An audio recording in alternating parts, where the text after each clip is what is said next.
The year is 1256. Along the upper bank of the Yarga lies the city of Dillingen, renowned port and trade center that in years to come will be torn by the second Nilfgaardian invasion. But that's a story for another time. At the moment, the city prospers and even constitutes one of the biggest income sources for the kingdom of Sintra, to which it has become a vassal state in recent years. Rumors have it that King Veslav of Breeze was so much in love with Queen Calanthe of Sintra that he quite willingly tried to exchange his kingdom's independence for the lioness's hand, which he never got, of course. The story I'm going to recite today is one about mystery, murder, and blood. It's one of those stories to chill the bone and make small children hide in their closets. It's one that hangs in the tightrope between truth and legend. It all began with a usual night stroll. Three friends who had arrived that same morning by ship, traveling the Yaruga from west to east. Their ship was forced to land unexpectedly, so they decided to explore the city's night sights, as the captain told them that repairs would most probably take over 3 days. It was a special day, festivities for the 10th anniversary since the erection of the temple of Saint Lebioda have been going on since morning, and come the night, more events took place. Night markets with benches and merchant carts holding anything you could wish for, street food, and never-ending gallons of ale for everybody. Acrobats, fire eaters, minstrels from all over the kingdom made their best to put a smile on everyone's face. Once they had drunk and feasted royally, mainly on oysters, fried shrimps, and grilled trouts, Amos proposed they visited a brothel. He had heard that Dillingen's entertainers were a special breed. That's natural for most port cities, to be honest. Silence fell over them at first.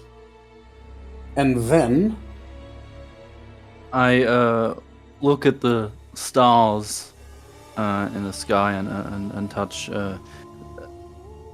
what I carry around is something like a root from the woods, and hold it and look at the night sky and say, Lilith guides me, and she tells me that I should probably follow you to, well, replenish my strength and fulfill the pleasure of fleshly love. So, lead the way. I would have no problem going to a tavern. Maybe I can, take advantage of my Gwent deck, sharpen my skills. But, my friend, a tavern is something we have just been. We have had good drink, good food, and, well, it is now time to eat something else, if you understand what I mean. I understand clearly what you mean. A tavern, a brothel. For me, it's the same thing. As long as I can get a decent opponent, I will be okay with going to a brothel. Oh, we'll find you a decent opponent. I promise you. That's wonderful. So, shall we? We shall. Indeed. as you make your way through some narrow streets, you come across a strange event. A door, attached to one of the poor-looking houses of this district, smashes open, and a man, frantically screaming, comes running out. His eyes are full of tears that slide over his cheeks, and he has an obvious breathing problem. "No! Oh, my sweet, sweet Anna! Oh, no! Oh!" The man gasps and chokes. He seems unable to hold it together. He then turns his head and looks at you. His eyes are goggling out as he starts crawling towards you on the dirty road. So as he crawls over, I kind of, grab him by the shoulders and I try and lift him up and while saying, Mister, please, what is going on? Talk to us. Give me a leadership roll, please. It'll be a 21. Great. You made it. Anybody else wants to try something? Yeah, I want to calm him down. So Signum would put a hand on his shoulder, not like the nobleman gripping him, but more like caressing him in a way, and tell him, "No, do not worry anymore, for we are here now. Lilith has sent me to guide you on your path. Tell us, what is the matter?" Roll me deduction, please. That's a 17. You can see he's actually choking, like he literally cannot breathe now. Amos, would you like to try something as Sigmund is doing his stuff or thinking? Okay, so I don't really care. So I don't know. I wouldn't do anything, I guess. From, of course, the famous priest of Sankt Heimlich, I will do the Heimlich maneuver and try to get whatever he's choking on out of his throat. That was my next question. Is he choking on something, or he's having trouble breathing because of fatigue? That's what I deducted at first. Because he was able to speak, so. Yes, of course, he was able to speak and crawl all the way up to you, but now you can see that he just cannot breathe anymore. So roll me a first aid, and I guess that Amos at the moment is just 1 or 2 steps behind, tapping his boots on the dirt. Yes. 14. And as I'm doing that, I turned to the nobleman and said, "I thought someone else will be choking on something." You understand what's happening to him, and you put your fingers into his mouth. You stick out his tongue that has curled in a way that was choking him. But as you do that, the man vomits in front of your feet. He looks at you, pitiful and sad, then turns around to avoid eye contact and starts crying horribly. Then Tanner grabs him by the shoulders, picks him up, and tells him to calm down, to speak up. And it was at that moment that the man, still crying, looks at Tanner in his eyes and takes some deep breaths. And then he starts speaking, looking straight in your eyes. "Milords, please hear me out. My name's Pavel and here's me home. I've been living here forever, you see. I just came in, been hanging around me mates at the festivals, and my beloved Anna didn't want to come because her condition, When I had a drink too many, I got back home. I opened the door and my sweet poor Anna was just lying on the floor. It was dark and I thought she might have passed out.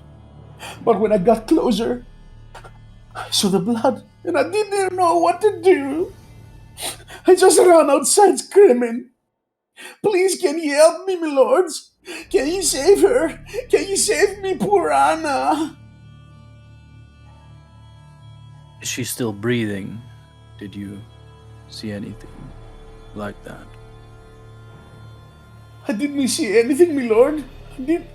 I couldn't see. I couldn't stand the blood. Okay, I just run into the house. Exactly. I take my sword out as I hear blood, and I follow the druid. How about you, Amos? Yeah, I follow after them, a little bit behind. And as we're running there, I would like to wait. Is the man following us? No, he's sitting outside. He tries to breathe, but he's crying horribly. He's crying like a baby. He is on his knees, touching his face, and he's in no condition to get inside again. Okay, I just look over my shoulder as I'm walking towards the house and say, "You said, I talked about Anna's condition. What condition do you mean?" She was with child, my lord. She was pregnant. Can you save her? Or the baby? We will do the best we can. Lilith will guide my way. I walk into the house. Once you step into the house, you make a pause to gather your senses. You find it difficult to look at the corpse, but the smell, the stench of fresh blood on the wooden floor makes your stomach ache. Sometimes, the amount of blood a human body carries, and unfortunately loses, feels totally unnatural. Please, everybody who has stepped into the house would need to do an endurance check. Oh, fuck. It's a 14 for me. It's a -2 for me. Oh, for me too. -2. Oh no. I knew we should have put something into endurance.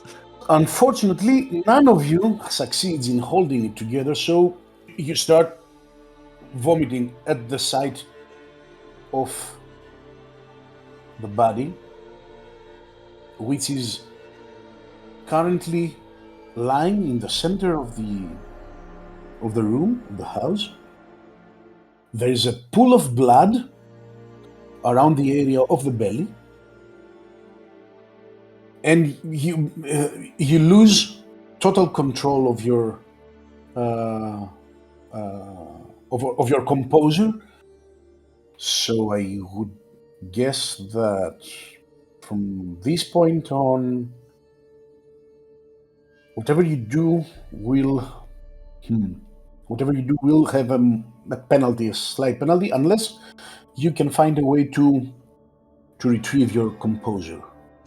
You haven't been very close to the body yet, because as you entered, the smell was so horrible that you could not stand it. Perhaps Tanner has made some steps closer to the body, but the two of you have started vomiting just as you step inside, since you fumbled a bit horribly.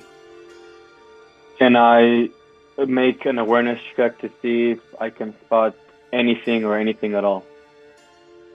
Yes, you can. I would say that you will have a -1 in every roll you will do from this point on. And what you're going to do now will be awareness checks that will constitute part of the examination of the house, okay?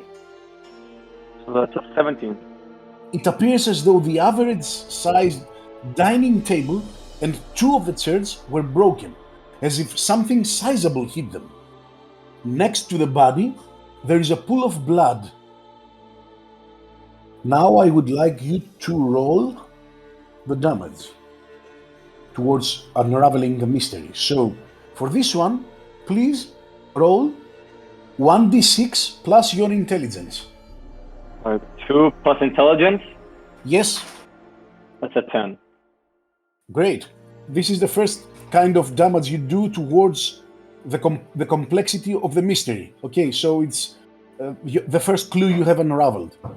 Now, with that same roll, you can also see that there are footprints of small women's shoes in the middle of the house and of men's boots that go from the front door to the body and back out again. The pace of the pair moving out is quicker. Roll me another d6 plus your intelligence, please. That's a 14. And then When you take a closer look to the house's windows and the front door, you understand that there has been no break-in or a forced entry. Copy that. Another d6 plus your intelligence, please. 13. 13. You did great. So, how about you, gentlemen? How about Signum and Amos? Let me just. I just have to see, because I would like to use my my skill of pyromancy, so allows you to stare into the burning fire and witness events that are currently happening or have happened. In order to see something that has happened, you would need hydromancy. I don't know if you got it, but... No, I picked... But perfect, not a problem. I want to see... I want to be able to see where this person is, to whom the footsteps belong, and where he is at the moment. No. So far, the only one who has spotted the footprints is Tanor. Yeah, fuck. So you don't know yet about footprints until he has shared it with you. Of course. Good point. Okay.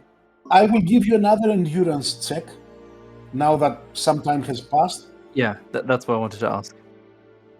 So can we discuss the current findings? I think I have to enter first. 11. You can get closer to the body at the moment, and you could use your first aid skill, perhaps, if you want to examine the body. As you get closer, Tanner can describe what he has found. Before you do that, since the same amount of time has passed, I would like Amos to roll again, please. Endurance, sure. 13. Okay, so Amos will be rolling everything he would like to check out at a -1. Signum, you will be rolling at a -2. Okay. Yes. So I turn back and I look at my friends and I ask, "Is everyone all right?" I know it's a little hard to watch and smell, but are you guys okay? I am not. I just vomited. We all did. I think we will be fine from now on. Since our stomachs are now empty, we can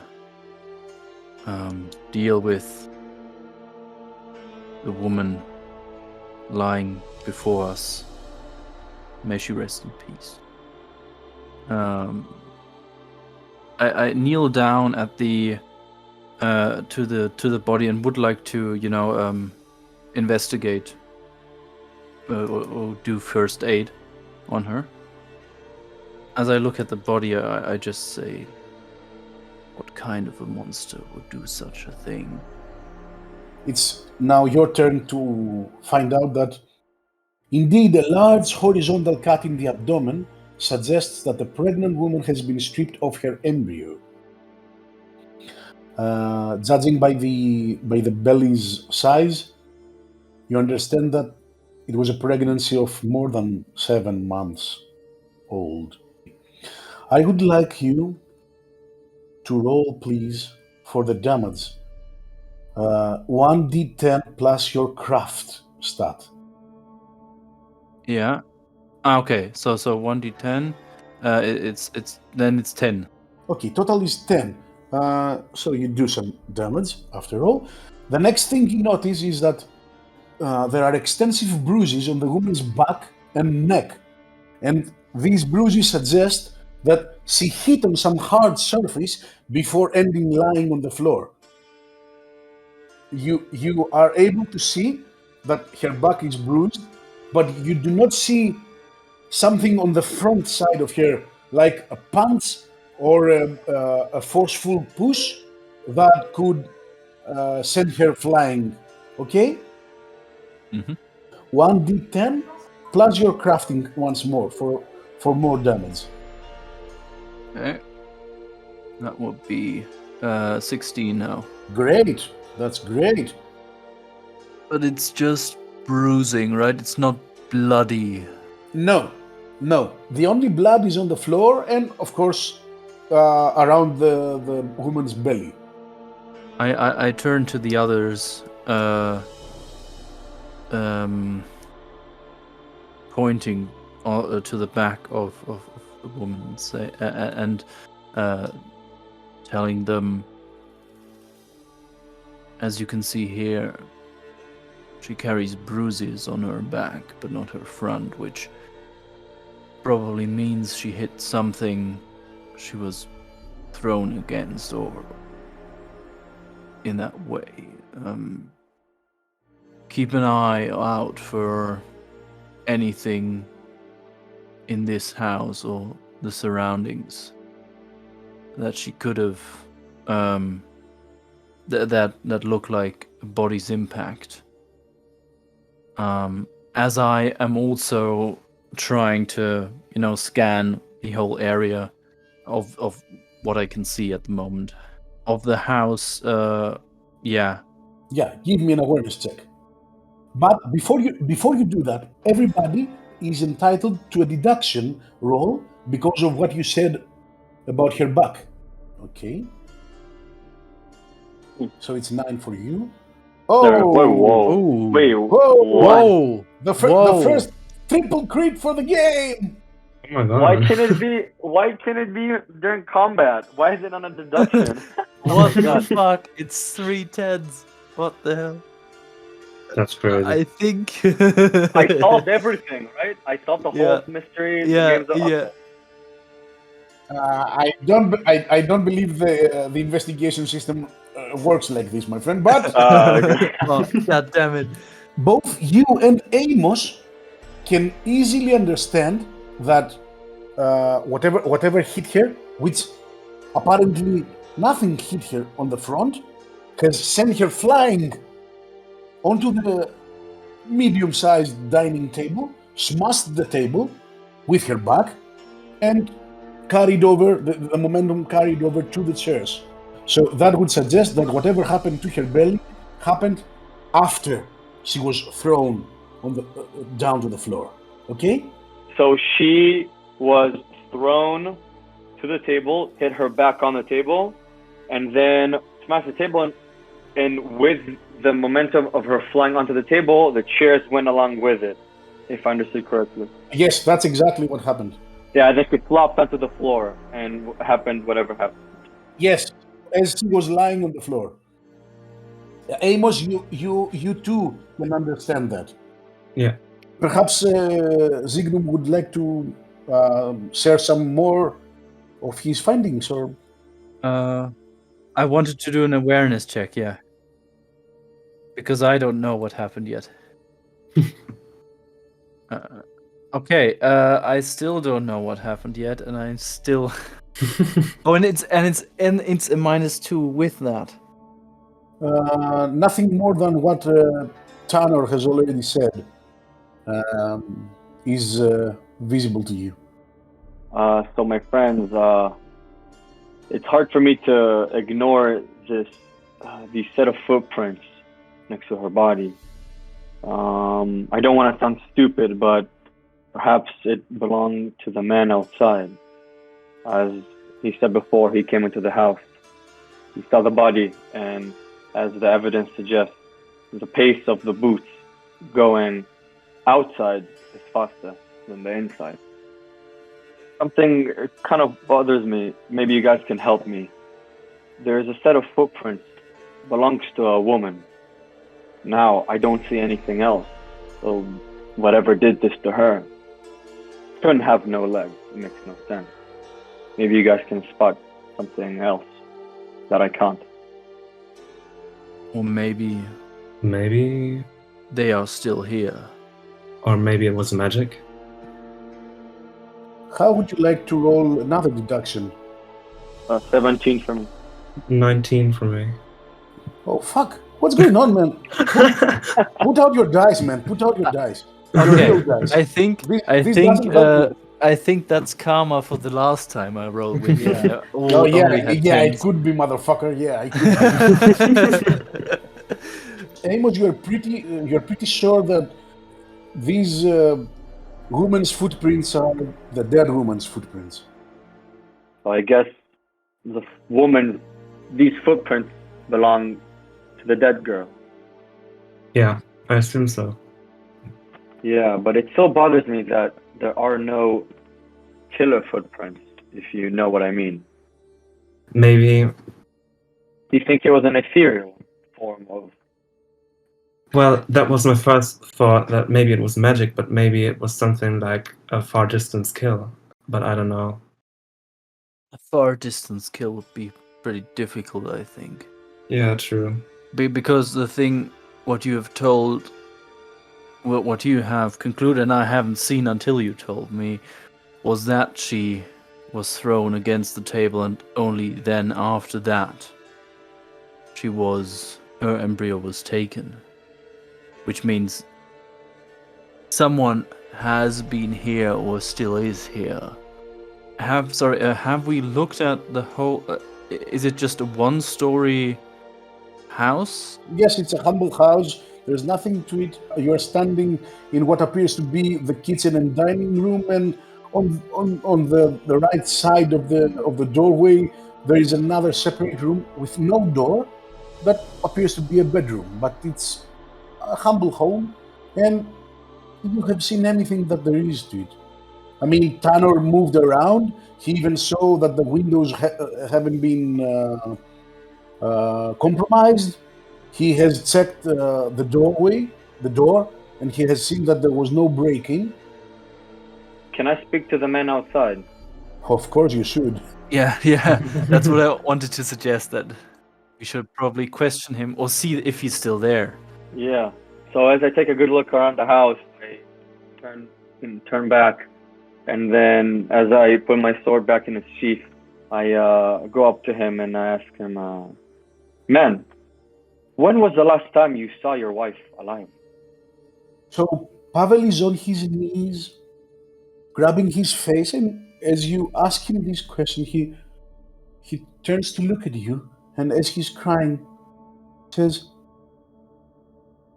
"I only saw Anna this afternoon before I left home to go join the others for the festivities, my lord."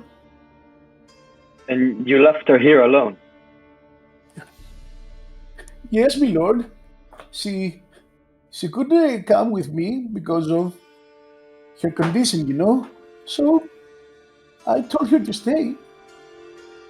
Do you try to persuade him to tell you? Do you try to befriend him? Do you try to appeal to his sense of virtue and truth? What do you think you're doing? I'm trying to... It's not that I don't believe him. I just want to know what happened to her before. Has she been okay the past couple of days? Has she... Okay, you're posing a series of questions.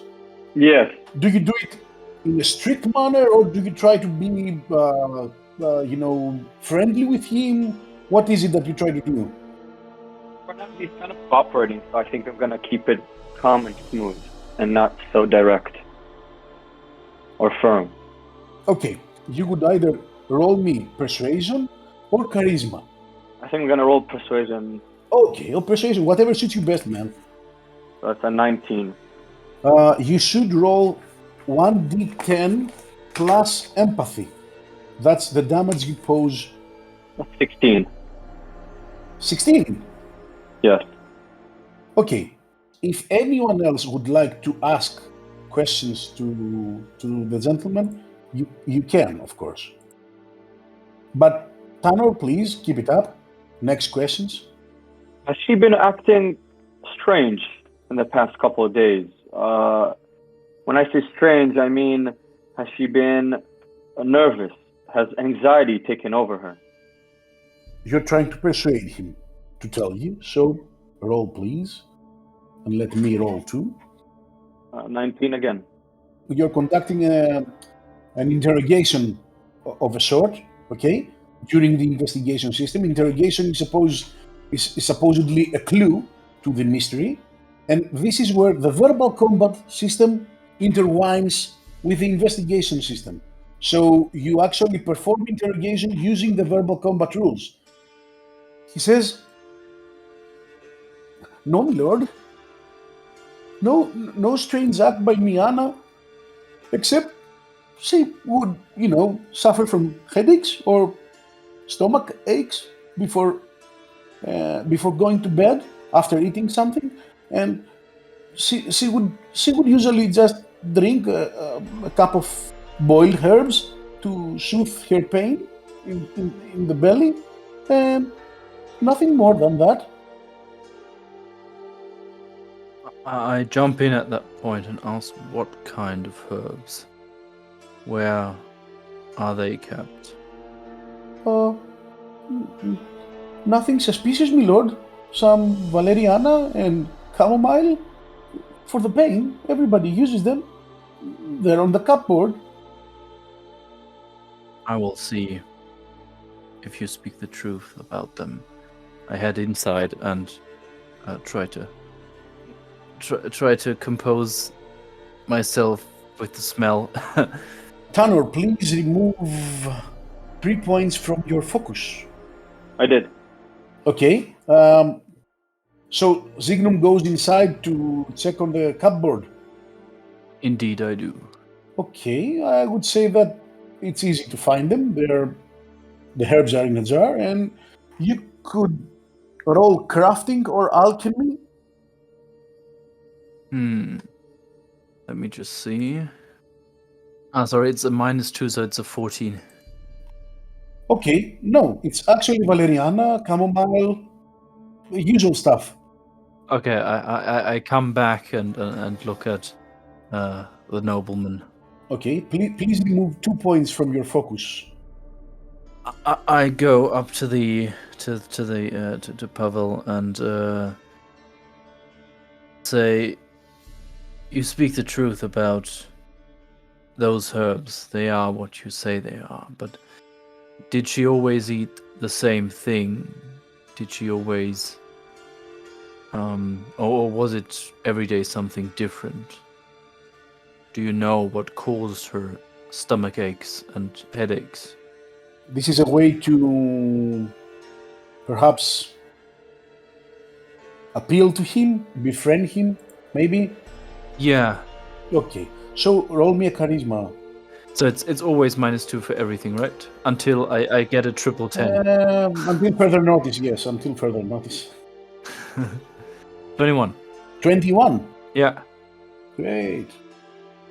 So the man answers, "My lord, I'm not sure what you mean, but I remember that whenever she had meat for, lunch, and whenever she had some wine with it, she would usually get a headache and some stomach ache because of the meat being extra greasy." She drinks alcohol while she's pregnant. I think that was more of a firm, more of a, I don't want to say intimidation, but it wasn't as nice as my previous question. Okay, that would go with leadership for that. Good. See how generous I am? 17. He kind of shakes when you ask him, and he goes like, she didn't drink every day, but you know how people are. So sometimes she would like to have a glass of wine. It's not like she's been pregnant before. Roll me. 1d10. Yes, the damage would be 1d10 plus your empathy. 18. Did you also drink the same wine as she did? Or did she have her own wine? This could be an implication towards him. I would suggest that you either go with persuasion or deceit. I'm not thinking you're lying, so I would go with persuasion. Okay. Yeah, I got that. Minus it's a 10. What do you think we are, my lord? Some kind of wealthy family? Of course we drank the same wine. But you always felt all right after you drank the wine, as she did. I wasn't pregnant, my lord. Diana was. He bursts into tears again. I try to console him. Before you do, Okay, shit. 6 points of focus damage for you, my friend. What? No! Ouch. Wait, what happens if I don't have any focus anymore? Do I die? It's just that your brain is so tired to keep up with it. So you are done with the mystery. At that point. Yeah, since you're 3 and 3. Yeah, Amos hasn't done something yet. Let's Sorry. I'm still waiting for you, man. Yeah, I think maybe we should try something deceiving. Maybe, okay, so I think Amos will go up to him and say, I think the case is clear. You are the killer. Because the footsteps show that you were in the room when she was killed. So I think you are the killer. Do you have anybody who can testify that you were on the festival while she was in her house? Can I roll a deduction? Okay, this is such a criminal move. Wait, can I roll a deduction to try and figure out, oh, he's fooling him, and since I have high deceit, join in on that. That's a tricky one because it's partly meta, but if you roll high enough, deduction or deceit? no deduction, my friend. Okay, alright. You know what? I am putting 4 points of luck into this. How much luck do you have? 4. Really? Yeah. I'm not much of a luck player, but we'll go with it. That's a 35. Okay, and not only do you understand, you also chip in, having seen the footprints, which will give a bonus to what Amos will roll as an intimidation right now. Me? Yes, you. Yeah, it's in will. Oh, shit, okay. I'll back you up, bro. Not much. Whoa! That's Another why I- one. Nice. Nice. That's why I Yes. chose deceit. Oh, well, okay. Imitation. So, let's see if he doesn't lose his shit. Yes! No. It's a That's 10. not good. No. 110. Ah. Yeah, 110, just 110. So, my friend Amos, you go with 27 on your roll. Just give me 1d10 and add your empathy stat. Oh, okay. I just... And then I will tell you what he replies, okay? 2 plus 7. So 9. Great. So, as you do that, and Tanner comes closer to him, he just opens his eyes and says, My lords, I couldn't have done it. My lords, I loved Mariana. She was my precious gem. She was my wife. I loved her. I couldn't hurt her. And please, my lords, you gotta believe me. You gotta believe me. And I was at the festival. My lords. I wasn't home. I wasn't here. Can I roll a human perception on that? Of course, you can and you should. I would like Amos to roll an awareness check, please. Oh, wow. Good roll. 22. Great. Okay. Tanner, you know he's telling the truth. I mean, he got shaken up pretty badly by the question and the way you posed the question, both of you. But he's telling the truth. As for you, Amos, he doesn't seem to have any blood on him, and there isn't any kind of blade on him. Not even hidden in a sheath. It's like it's pretty impossible that he did this carving on the body. I look at the others and say, Before you do that, the man collapses, starts crying like hell. He just cannot stand it anymore. He's unable to answer any other question at the moment. God damn it. I mean, Lilith, damn it. I look at the other two and say, since we have been to the festivities and have seen how many people there are, it seems like the whole city comes together, which means this must have been planned because not many people would. It probably was quite a loud crashing sound as this broke and probably screaming involved. So maybe it might be an idea to look around or ask people in the other houses that live here if they have heard anything, because as the festivities are still going on, and this probably has happened only a few, well, we don't know when it happened, but it probably hasn't happened long ago, so best we just try to find someone.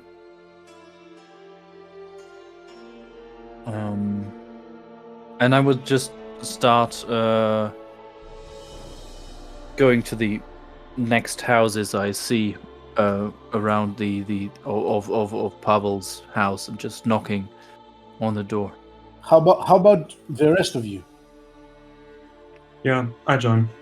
So as Signum suggests that I kind of take a look around, and I say, I don't know, my friend. There's still something fishy going on here. I think perhaps I should either stay out here or go back into the house. I think that would be a better idea. Once you do that, and your two friends leave to go ask around, 3 guards appear that at first take a look at Pavel on the ground. So they come closer to you, Tanner, and say, "What's going on here, sir? Did you hit the man on the ground? Is that your doing? Why is he crying?" Oh, sorry, my fellow guards. This has been a misunderstanding. You see, I was just here for the festivities, and as I was walking by, this man came barging out of his house, declaring that his wife has died. Out of the kindness of my heart, I have tried to help the man deduct what happened to his wife. If you guys can maybe join and help me being the city guard, I think that would be much appreciated. "Please remain in your position, sir." And as he says that, he turns around and nods to the other two that go inside the house, and please roll me awareness checks, all 3 of you. A 19 for me. 53. Amos got mad rolling skills. Yeah, I have rolled. It's a 13. Yes, all of you can pretty clearly listen to the 2 guards that went inside vomiting on the floor.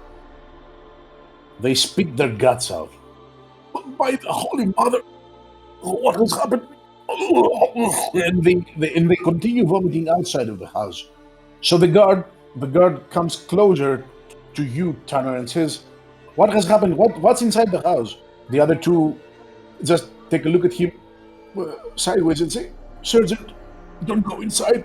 There is a dead woman. She's been gutted like a fish in the belly. Please, sir, don't go inside." So he then turns to you.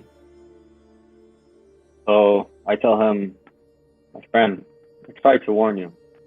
As regards to whatever is inside, it's a dead woman, the man's wife.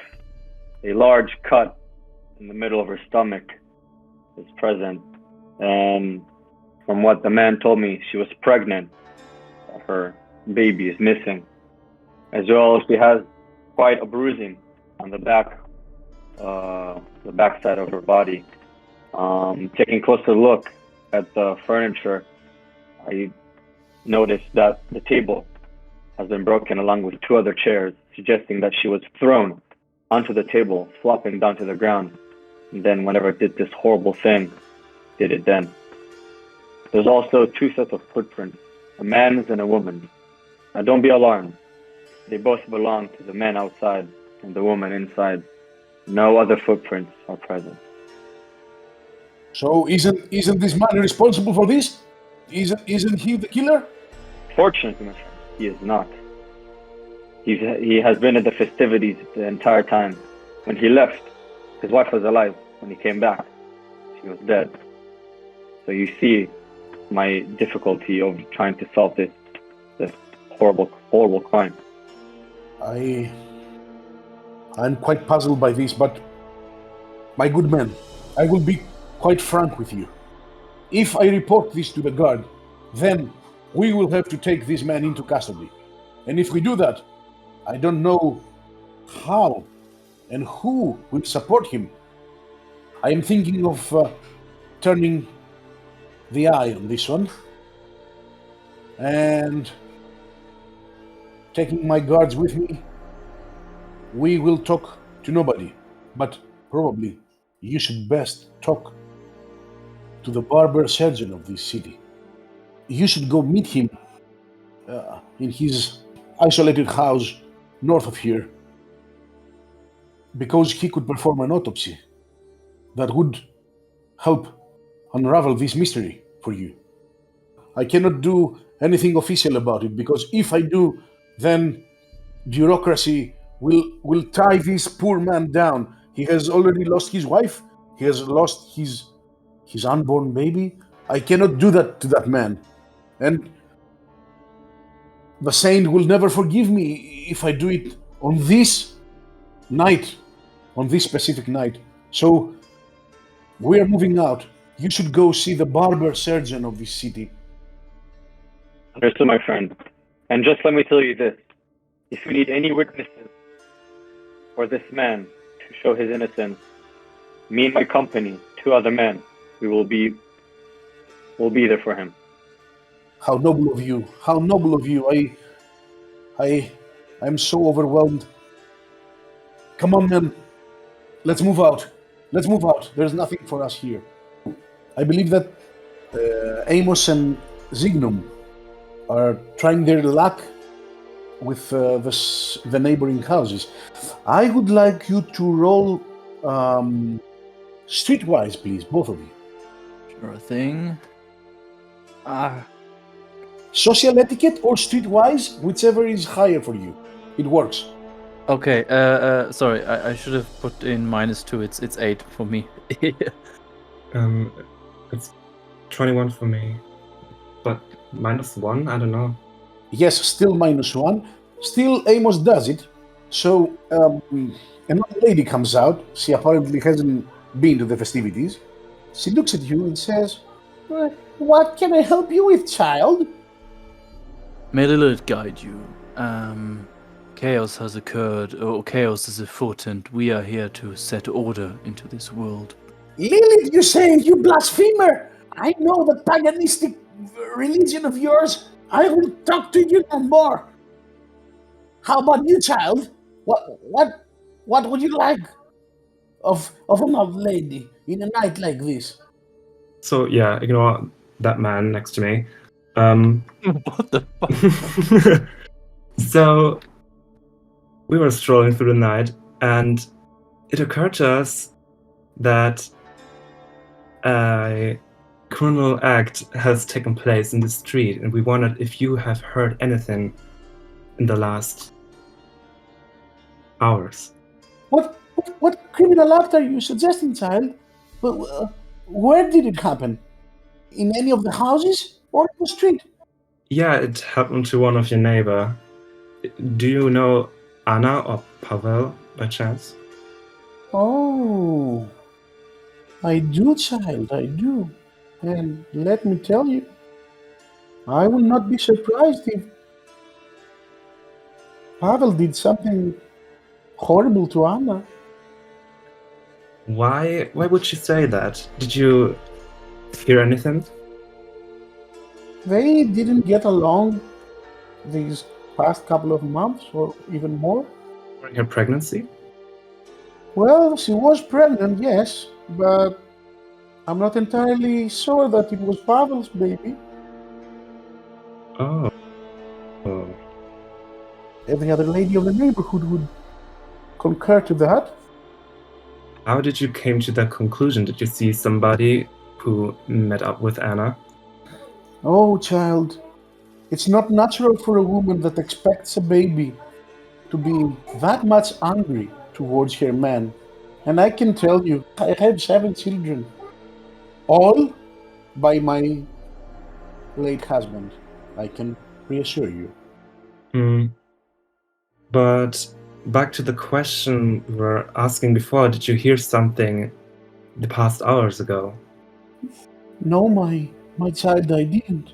Actually, the music and everything was so loud that I couldn't listen even if I wanted to.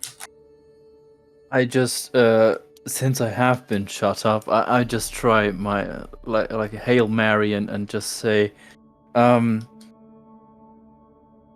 has she ever gotten any visitors other than Pavel? I know you dislike me, but you seem to like Anna. That, my child, I cannot confirm. What I told you is by instinct, and instinct alone. I thank you for your help. And I think you have given us a path to go along. And as I turn around to go, I just say once again, may Lilith guide you to the right path. Well, thank you for your time. Okay, so now I would say that Amos should roll 1d6 plus your empathy, please. 1d6 plus empathy. On the other hand, I should say that Zignum receives 3 points of focus damage. Empathy is that, right? So 11. You have learned some interesting facts about the couple. What do you believe your next actions could be? I think Tanner didn't hear what the old lady said, so I think we should keep him up to date for newest information. Yeah. I'll tell you what I'm thinking about when we get to Tanner, because I think that's the best thing to do. Yeah. So we're heading back to Tanner. I think I'm just gonna try and look around to see where my company's at. Okay, great. So yeah, you leave Pavel behind and you start walking towards your friends. We haven't found out very much. Only that the baby Anna was carrying might have not been Pavel's. Yeah, and we also, the woman we talked to also said that Anna was not happy with the marriage with Pavel. So they all were always fighting, and Anna was also very angry at Pavel all of the time. Have you found anything else? So as you guys tell me that, I kind of, have like an angry face. Son of a bitch. I knew something fishy about that guy. Anyways, the guards stopped me and they tried to have a look around themselves. I believe you might have heard vomiting. Although they were very cooperative. They told me about a man, a barber and a surgeon, up ahead north of town. Kind of an odd bundle of professions, but they said that he can definitely help us with our investigation. I think we should pay him a visit. Yeah, I think that's our only clue at the moment. I think that sounds good to me. in regards to that we should go there. The question is how. The question is, do we move the body to the barber or surgeon, or do we tell him to come here? I think we should first meet with him and see what he wants to do. Yeah, I don't think it's a good idea to move the body. One other thing I was thinking about is since she was having headaches and stomach aches after she ate food or had meat and wine, well, she probably would have had some kind of midwife, maybe at a church that she goes to ask her if maybe such headaches and stomach aches have occurred with other pregnancies around this area. Two of you believe it's a good idea to go visit the Barber-Surgeon, and Zignum proposed that you should. If it's really close to where they live, because since she wouldn't go so far as during pregnancy, I assume that would be a church or something like that nearby that she would go to. Yes, all of you could roll for streetwise in order to navigate yourselves to the Barber-Surgeon's place. Do I get some sort of bonus since the guards kind of headed me towards the place? I will tell you, my friend. I will tell you. All right. Yeah, 17 for me. Oh.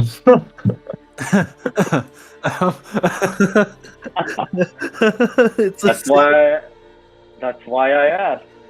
What kind of bonus do you expect me to give you? A 52. Well, although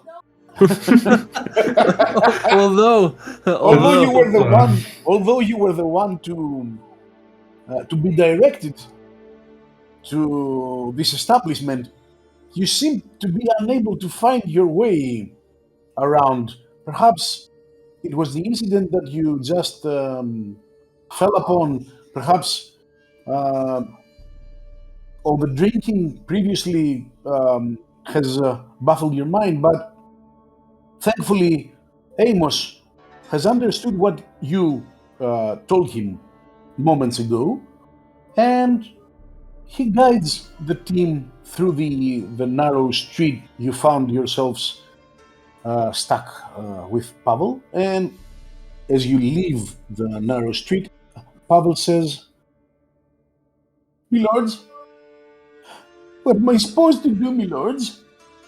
And he tries to regain some kind of calmness. Do you have, Pavel, do you have any friends or acquaintances you can go to in this time of sadness? I would say that the most probable house we're going to end up is Peter's, who is the only one that doesn't have a family, and he can provide some space for me. Where are the places located so we can try to contact you as soon as we find out more? Peter's house would be on the backside of Saint Lebioda's church, the one that was holding the holiday festivities today. Perfect. We will find you there when we come back. Thank you, milords. Thank you. I'm in your debt. He drags himself. He's not walking. He just drags himself with way too much effort. As you leave the narrow street, you take a left turn for the northern part of this area, and actually Amos is pretty sure that the building up ahead might be the one you're looking for.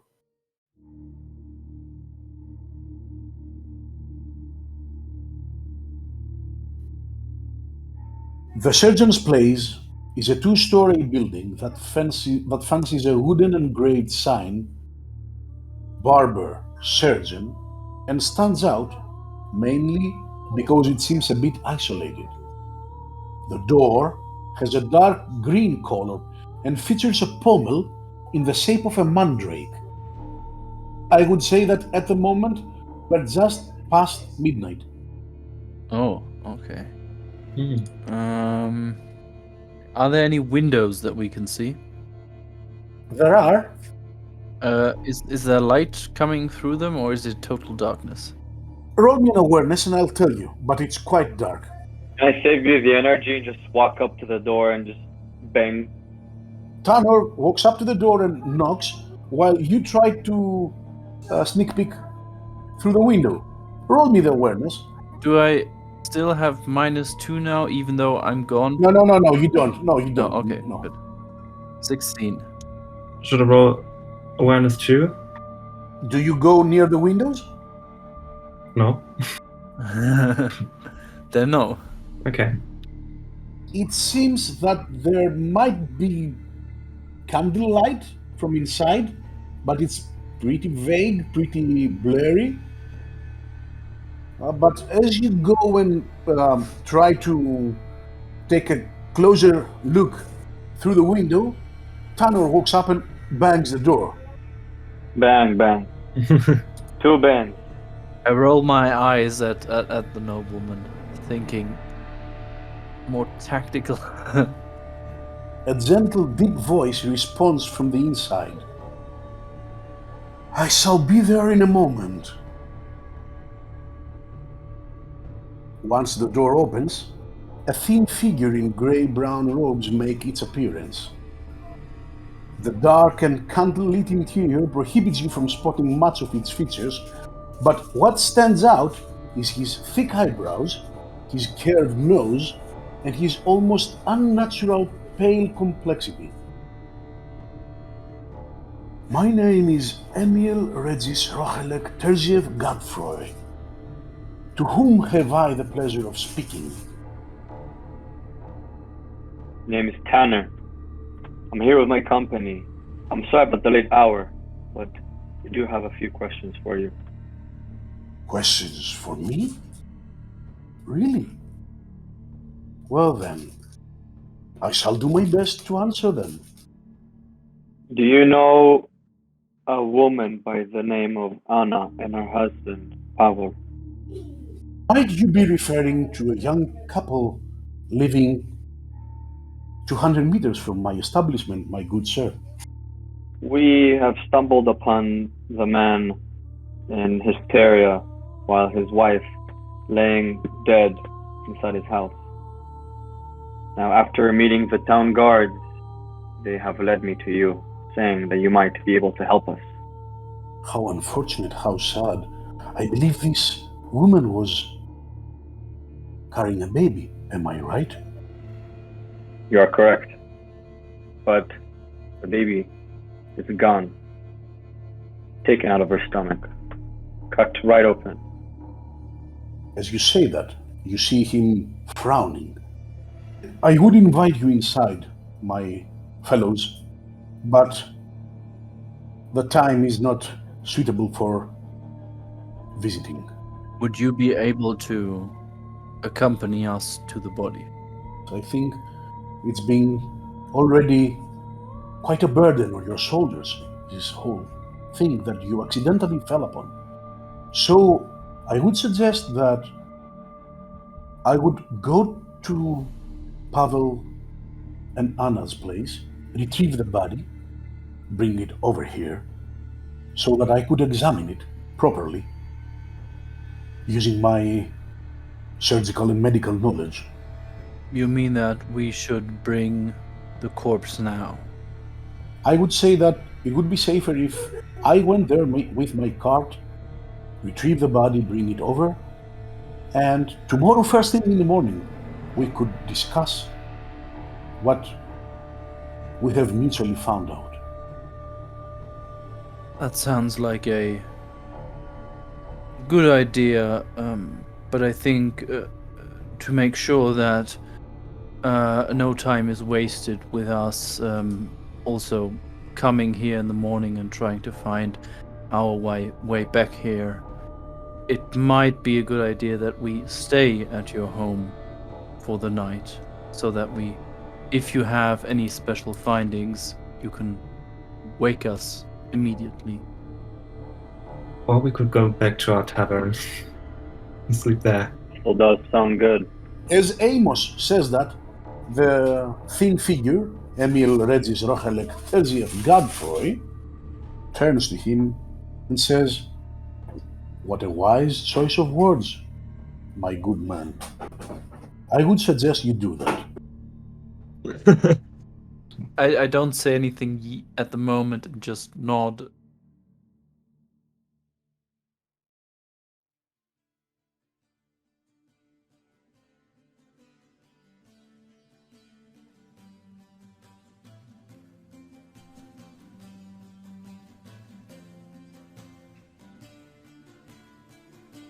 You return to the inn, and perhaps you sit down for a last drink. You'd like to come together in a table, or do you go straight to your rooms? Do we have anything else to discuss? Can I roll for education? Maybe a story I heard in the past. That's exactly what I was going to suggest. You could roll for education or monster lore. In that case, Alright, so that's a 20 for me. If this is going where I think it's going, I hope I succeeded.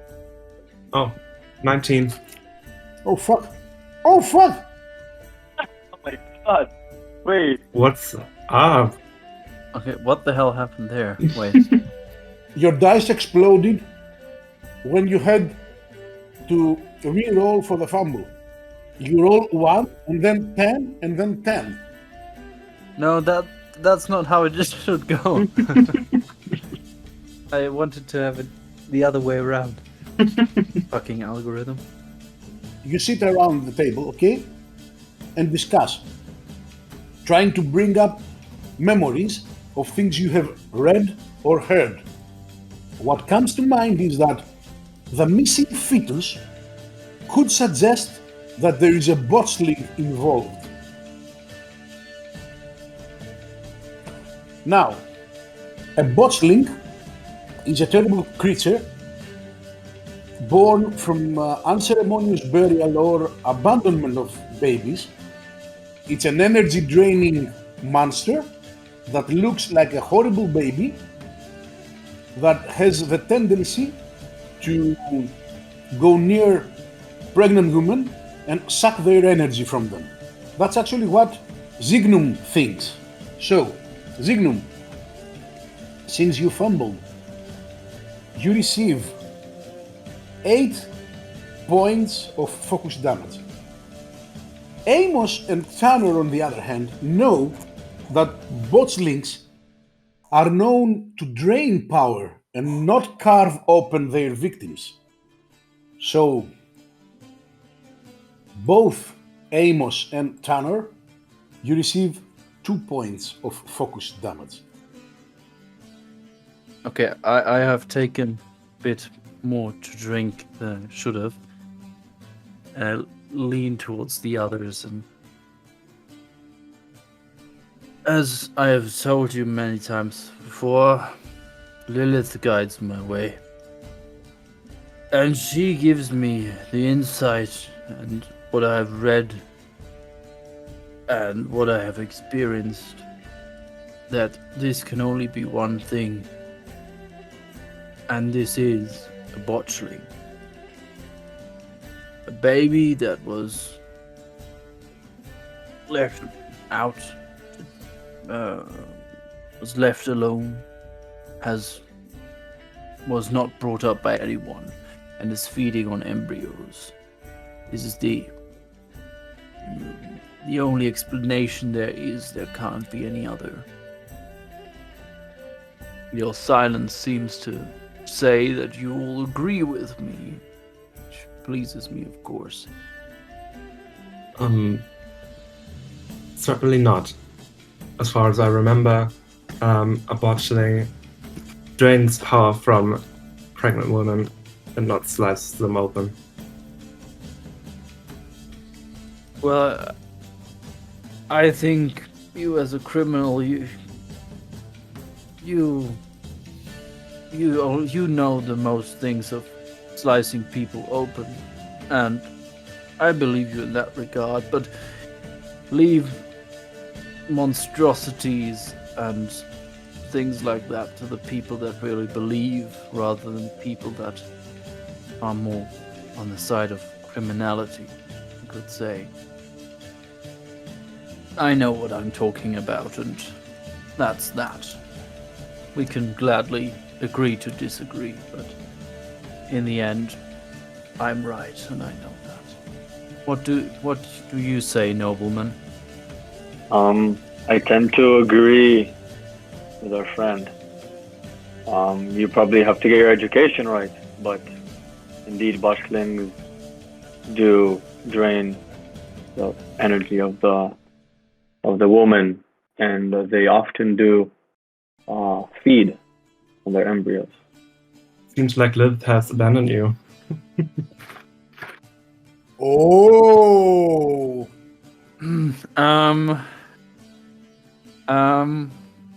Okay. Now this. That could be your cue to go to bed.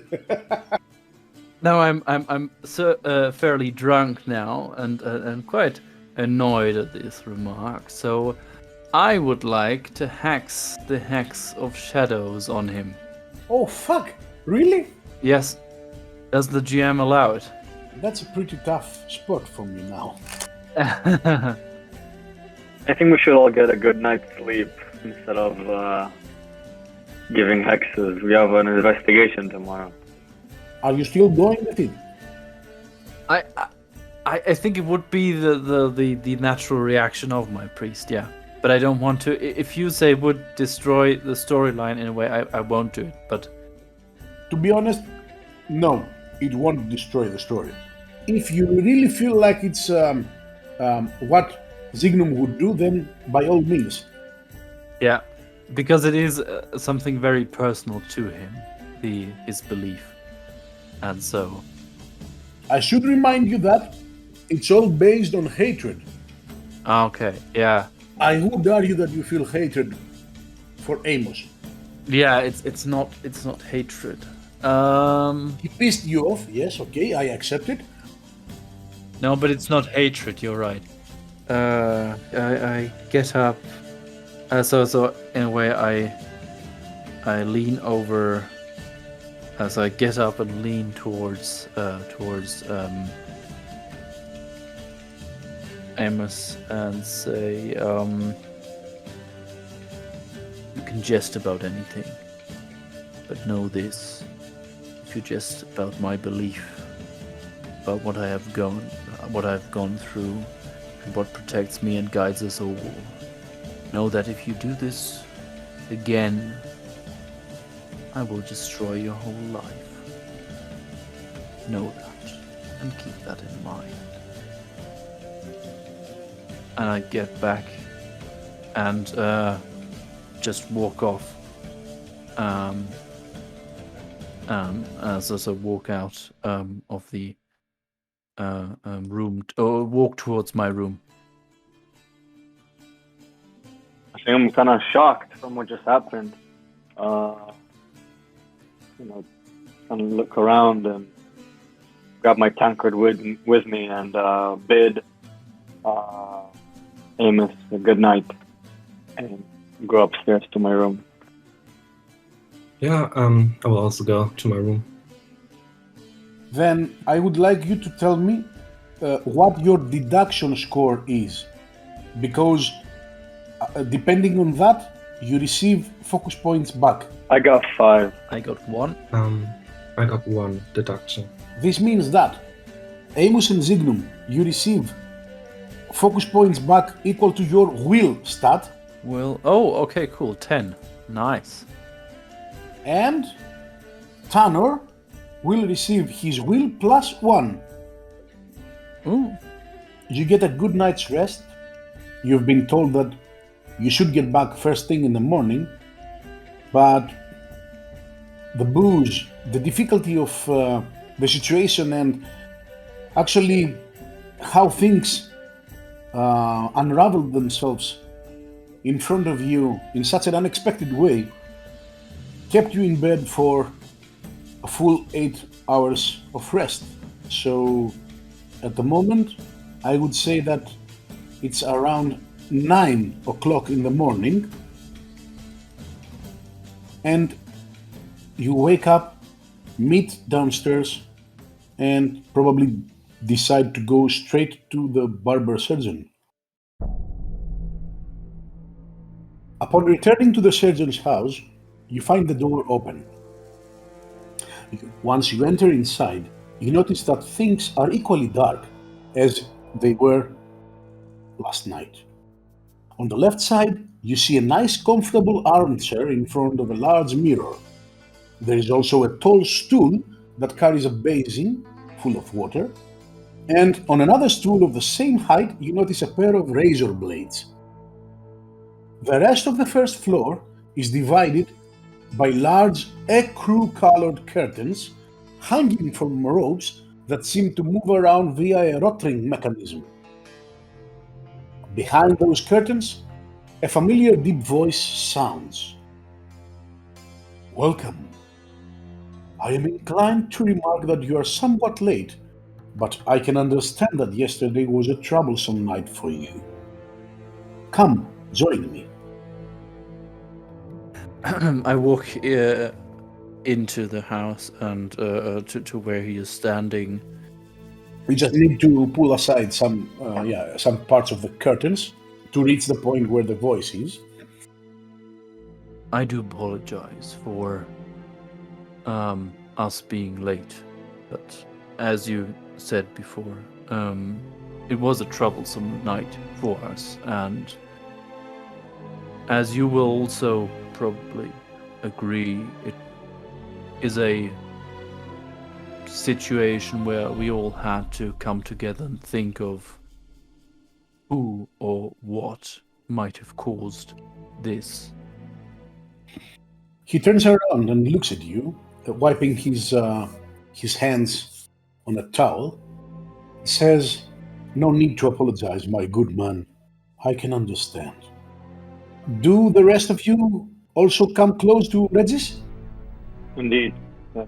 So may I intrigue you with the question of what have you gathered so far from the evidence around you?" Well, the conclusion to which we came last night was that it actually has to be a botchling that has done this. I would say that to be fair, my companions do not believe the truth I speak, but probably you will enlighten them. What happens is that over the night, in my mind, it has occurred that, okay, my explanation didn't really make sense with the botchling, but still I can't really back down now because I have made such a big point. So that I stop for a moment because I realize I want to go into the ripping apart of her and then realize, okay, that doesn't make any sense anymore because of botchling wouldn't do that anyway.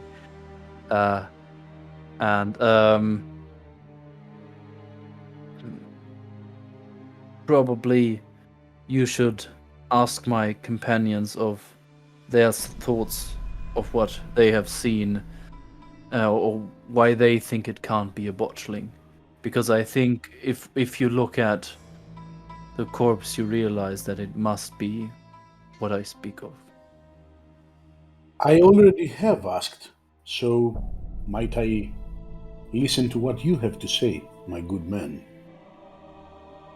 And is the body on the table? There's a table behind him, and the body is lying there, front side up. Front side up. Ah, yeah.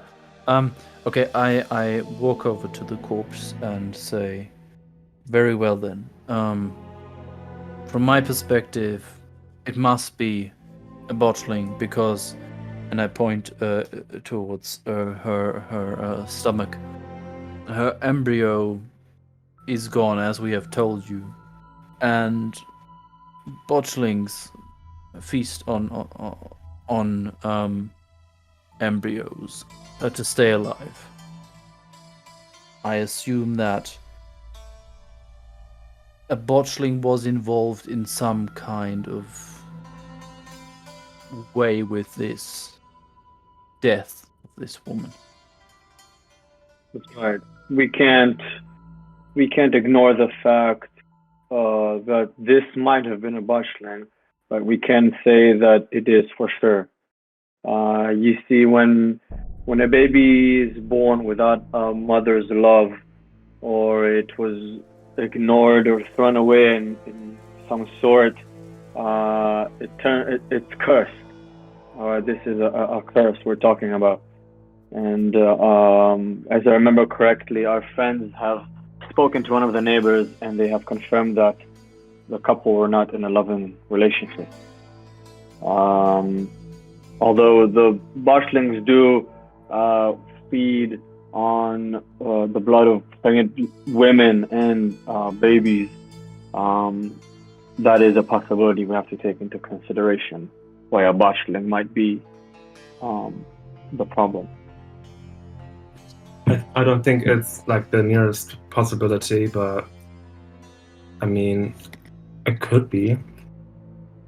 Finally, they come around to understand my point. So, Regis turns his back on you and looks at the body and says, as far as I know, botchlings do not gut open people. They just drain their energy and they suck their blood using their teeth. Although, I can say that the whole aspect of botchlings feeding on pregnant women's fetuses could be an urban legend than truth. The fact is that a botchling isn't strong enough to carve someone open. Still, your way of thinking is not entirely wrong. I walk over to the body and inspect the bruises and the the cuts again, and really take my time looking at everything. And now with more daylight, it seems like you might be right that it could be also something else but a botchling. Would you like to roll a first aid? Yeah, sure. Once more. No penalties this time. 16. I have to say to you, my good man, that you show great amounts of humanity to get involved with a matter totally strange to you. So I would suggest one thing, and one thing only, because I do believe that you are close to unraveling the mystery. First of all, what can you tell me of the bruises in the back? Wait, he's talking to me or to us all three? To anyone who wants to respond. I turn her around a little bit to show the bruising in a way, and say, since you have been at the house and taken her here, you probably have also come across the table that was broken in the room. As we suspect, or as we concluded, she was probably thrown against the table, therefore receiving those bruises, and after falling to the ground was, well, attacked and ripped open, parting her with her embryo, which is now missing. That is what we gather. That is a pretty accurate assumption, but have you got any idea what could have thrown her with such force and not leave a single mark on the front side of the body? Up till now, we haven't come across a clue that would tell us what kind of monster would do this to her. We came across a neighbor of Pavel and Anna, who told us that it might not have been Pavel's child in Anna's belly. So we at the moment have one missing person that could have done it, but it seems to me that this would be more powerful than a human or even a dwarf. Most definitely. My good man, I would strongly advise you to put some pressure on Pavel, because I don't believe he has told you everything. I think you need to make him come clean. I don't know if you would like to speak to neighbors again and other people. That's totally understandable. But I do believe that the missing link of this chain lies with Pavel himself. Do you think that what he is hiding is something dark, something deceitful, or something he is rather ashamed of or sorry for? I could imagine both cases being true. Then we shall visit him once again, unless you have anything else important, anything else we should know or look at the corpse. As a matter of fact, I do. There are some things that your untrained eyes could not have perceived. And this perhaps would give you a better understanding, or even some pressure points towards Pavel. Please join me. Come closer to the head. And as he walks in a pretty elegant way, having his arms folded on the back,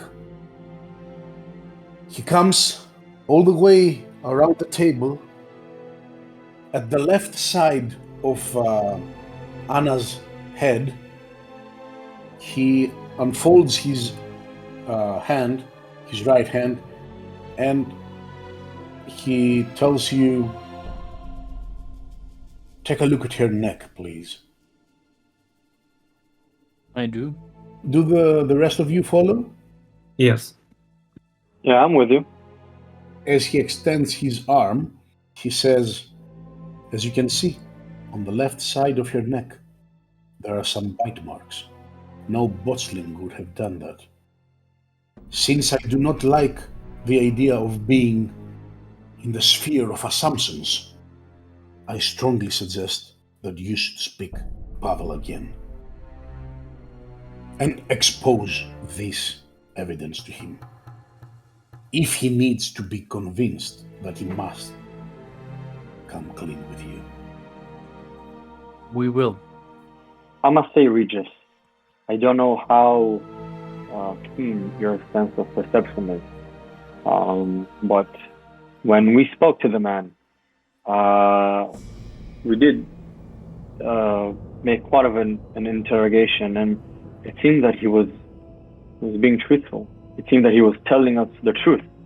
At first, we thought maybe it was him, but it seemed that it was all out of energy, all out of life, as he saw his dead wife back at the house. I don't know what you think he will be hiding more. But he did tell you the truth. Everything he told you were true. Still, he was in shock. Still, he was a man fragile who just broke down. Perhaps now, after a night's sleep and some rest, he could also be able to see clearer and share with you information that he might have withheld. I am not suggesting that he lied to you. I am merely insinuating that he might have kept something secret. I would have a question. Are these bite marks human?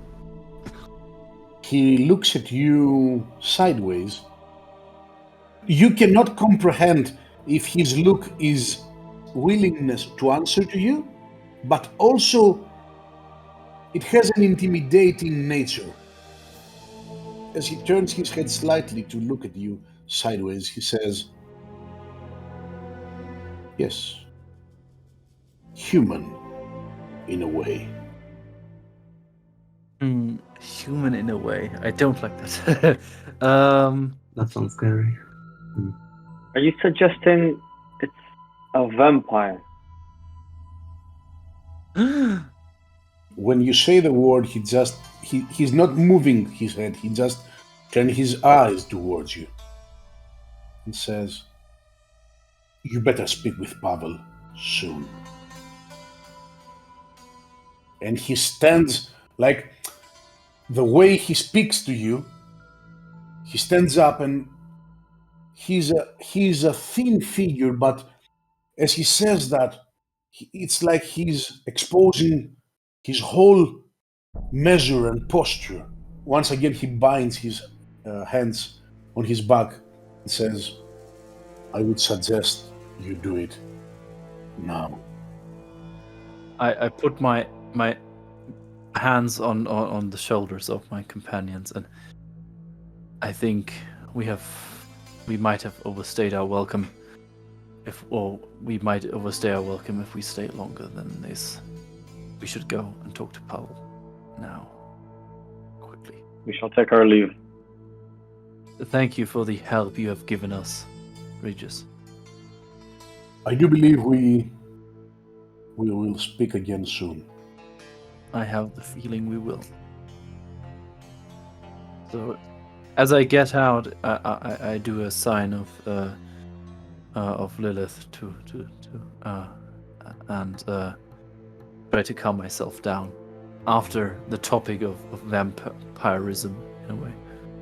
As you walk out, he says, please leave the door open. There's no need to suggest that I am away. Someone could be in a need of a new haircut or perhaps an elegant shaving.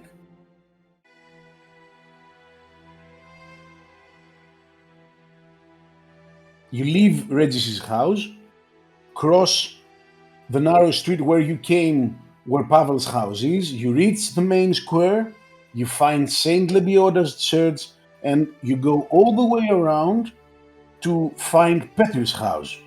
So Petr's house is the only house that features a stone wall around the garden, and as you reach the entrance, you can see that Petr and Pavel are sitting outside at the moment. Then I would like to pass through the gateway, walk, not really looking at Petr, but just at Pavel, and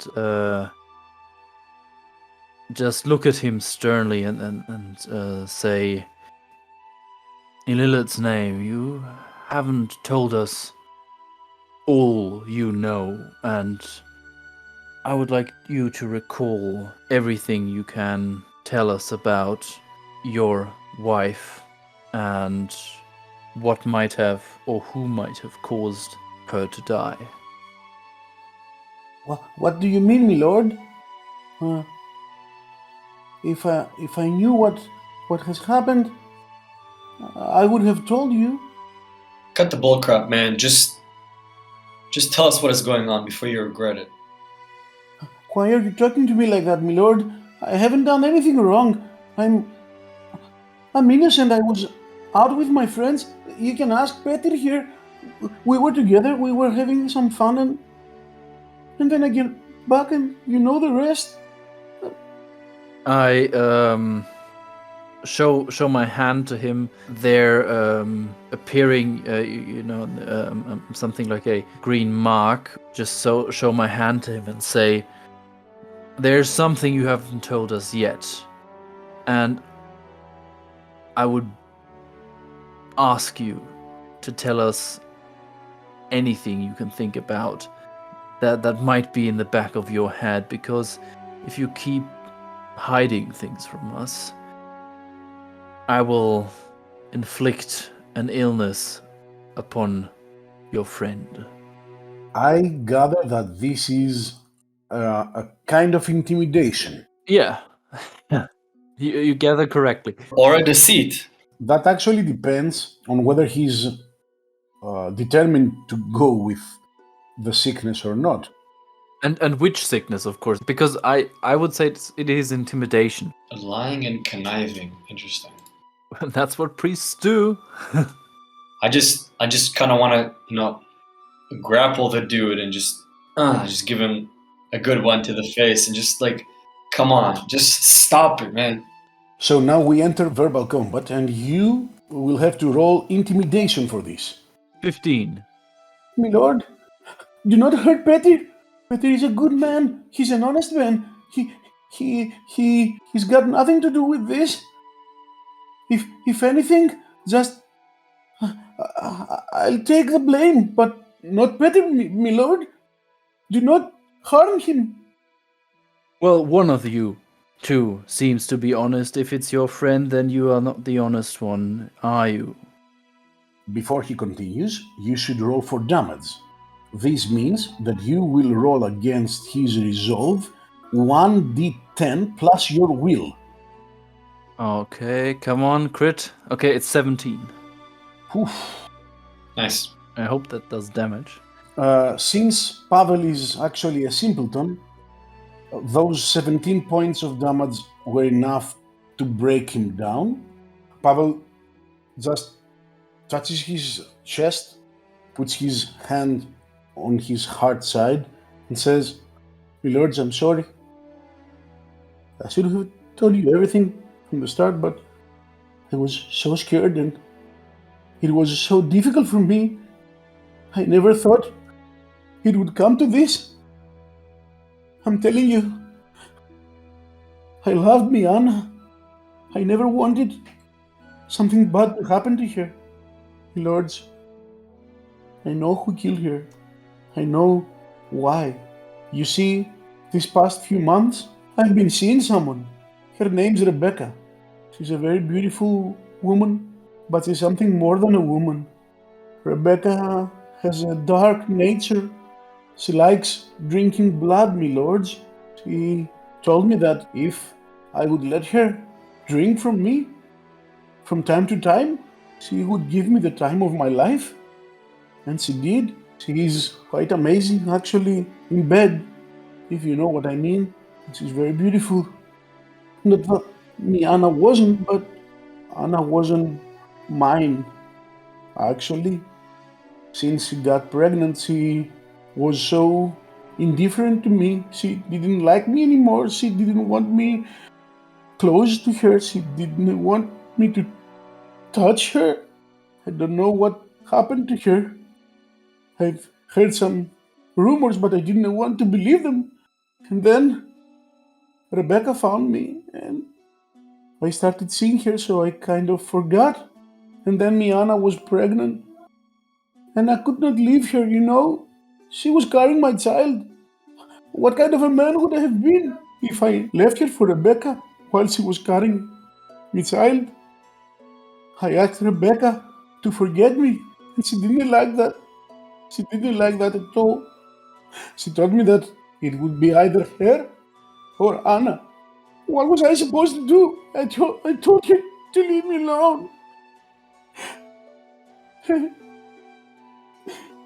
And she got mad. Yes, you know the rest, my lords.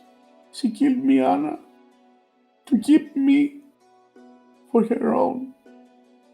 See, doesn't it feel better to have the truth out of the open now? With us three knowing it and are able to help you. Yet, the question is why haven't you told us sooner? For we could have helped you. How can you help me, my lords? She's very strong. You see what she did to Anna. What could I have done? What could you have done, my lords? I am protected by Lilith. Nothing happens to me that she doesn't want. Trust me that I look to both of my companions, are capable of handling any beast of any kind. It probably would help us if you were to tell us where that beast would be. Unless you want to run back to her. I don't, my lord. As a matter of fact, I want her gone. Because now I'm gonna be her slave for all my life. And now I know how mad she can be. If she killed me, Anna, like that, she could kill me. She didn't even spare the baby. What am I to do with her? No, I want her gone. It shall be done. Where is she? No more than half a day. There is an old elven cemetery to the northeast of Dillingen. If you have a map, I can tell you where it is. She's probably gonna be there. That's what she does. And when we met, she was waiting for me there. So she'll probably be there. Will she only appear for you? I mean, might she be hiding from us three if we come? My lord, Rebecca is a very beautiful woman. If she's not hungry, she wouldn't have any difference from any other beautiful girl you can see in the street. She also comes to town from time to time, but we never met here. I had to go all the way to Fencarn to meet her. So I don't know what she would do if you three went after her. Might it help if I put on your clothes and wear a cloak and step into the cemetery and pretend to be you in order to bring her out of her place of hiding? No, my lord. I believe she can see anything. It's like she's everywhere, She knew things I have done with me, Anna, even though I haven't told her. So, in a way, it was like she knew everything. Alright, I've heard enough. Here, mark it on my map where she is. As he points out to you the place and the way you need to take in order to reach Fencarn, he tells you, if you can get rid of Rebecca, I don't have any money to give you, but my father, my old man, had these signing runes. I can spare them for you if you'd like. I could give you, I've got 3 of them, if you make good for my poor sweet Anna. The runes are yours. I step forth again and just put him one hand out and say, show them to me first, the runes that you carry. He reaches some secret pocket inside his shirt and he presents 3 actual runes. Since we are putting ourselves in danger, will you give us the runes before or after we deal with her? My lords, and if you take the runes and never do anything about it, how can I be sure? We are here, aren't we?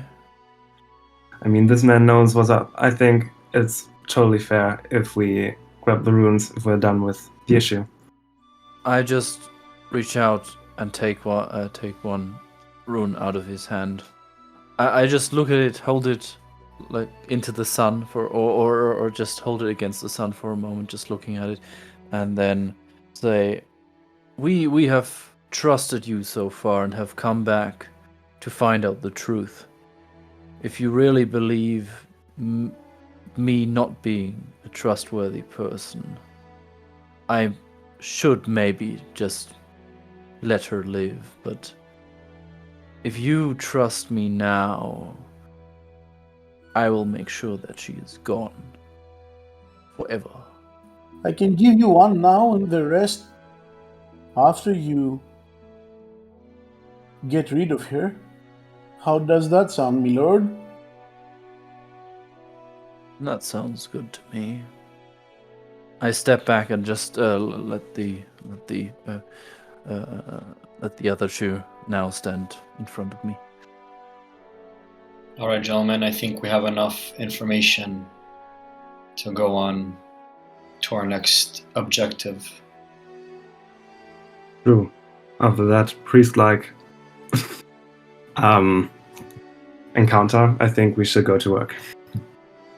Since all three of you can see the runes, I think that you could roll for education on them. Perhaps you might recognize something. So 20 for me. 16. Yeah, 11 for me. I win. I would say that Tanner recognizes the rune you took in your hands, which is a Dasbog rune that is said to give a weapon. It gives a fire effect to it. I like that. So, my dear friend, do you perhaps know the ruin you just took from him? Yeah, it's a very nice rune. I like it. It's not just nice. It's a fire-enhancing rune, if you will. Applied to your weapon by the correct craftsman, can give your weapon a chance to light anything that strikes on fire. So in my opinion, we should go to a blacksmith soon to apply this rune to one of our weapons. That sounds good to me. The thing is, who of us has a weapon? For I don't. Well, I wield a bow. I wield a sword, so I think it has been settled. Sure thing. As a GM, I should ask, does your sword has an enchantment slot? Oh, I think he already knows the answer for that. The Svoboda, it has one place for enhancement. Then, Then fuck. then, as you said, I believe it's settled. Yes. Okay, I give it to the criminal. No. Okay, I hand it to Tanner. Before we go, off character, why do I have to roll, or if I have to roll, to get a good strike at Pavlov's face? And then go, that's for Anna. Learn some manners or something of the sort. You want to slap him? You want to punch him? Punch, yeah. Punch across the face. Slapping would be funny.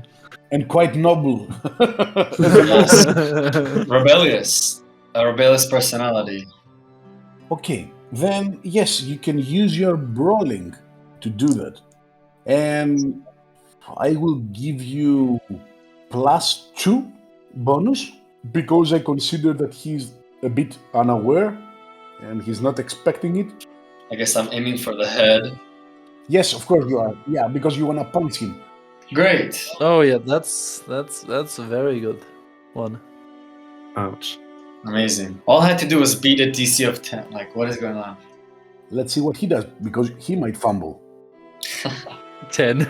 Oh, he got a 10. Oh no. Oh shit. Oh god. Okay, he's got a 16 by rolling, so I don't think it's, yeah. You just try to punch him, not that hard, it's just symbolically, let's say, and he kind of moves sideways and says, "What are you doing, my lord?" He raises his hands. I thought you would protect me, not hit me. What are you doing? That's for Anna. For ruining her life. For killing her. And then just, like, storm away. Ah, didn't kill me, Anna. Rebecca did. And my life is ruined too. Why don't you see that? And he just turns around and barges into the house. So, gentlemen, tell me, what's your next move gonna be? I mean, as we kind of go away, kind of turn to the group and say, I have to kind of go back to what he said about a blood-sucking woman. I only have 2 creatures that come to mind, but in my opinion, we should split up. Perhaps you two should go back to Regis, explore more about this blood-sucking feminine creature. Perhaps you can tell us advantages and disadvantages on fighting this girl, while I will go to the blacksmith and take care of my weapon. This sounds like a good idea, I think. I suppose that's the only thing that makes sense right now. So I hand you the rune, and then follow criminal to Regis. I would like Tanner to give me a streetwise. Oh, didn't you fail that last time? 27. Ooh, Yeah. All right, now it's a good roll. Now the crit. Now we're starting. So you split up. You, Tanner, go through the main square. Ask some people for guidance to tell you where you would find the smithy. The 2 of you go back to Regis. So you walk back the way you came, and the door is still open as you left it. Well, since I follow the criminal, I'll maybe let the criminal enter first. so we could step inside if the door is open. Yes. So let's go in. You enter the place, and Regis is standing on the left side of the room. So he's got a whetstone in his hands, and he's sharpening his blades. And as you enter, he turns around and looks at you, says, "So, what did Pavel have to say?" After it took some convincing, but in the end you were right.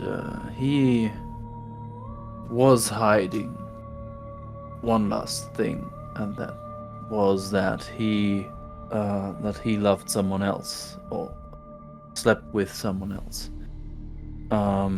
Her name is Rebecca, and she seems to be a strange creature that likes to suck blood and seems quite jealous if the person she sleeps with is in love with someone else as well. I have never come across a creature like this. So here we are to ask you if you might know anything about that. Has he mentioned anything about her actual form? How does this creature look like? He said she has a dark side. That's the only thing we know. It was quite a heated moment, and I was about to ask this question when Tanner tried to punch Pavel in the face, and he ran off scared. So I would not have expected such an escalation, but either way, did he mention if this Rebecca, as you call her, has a single form, a single monstrous form, or is she human-like? She is human-like. He said that she looks like a beautiful woman. Right. I think he also said that she sometimes comes to town, which means that she's able to also, to live amongst us people. Then, concerning what has happened to poor Anna, and what you tell me, this new evidence brings me to the conclusion that this Rebecca is actually a Bruxa. She's not a common vampire. And let me tell you, she's very dangerous.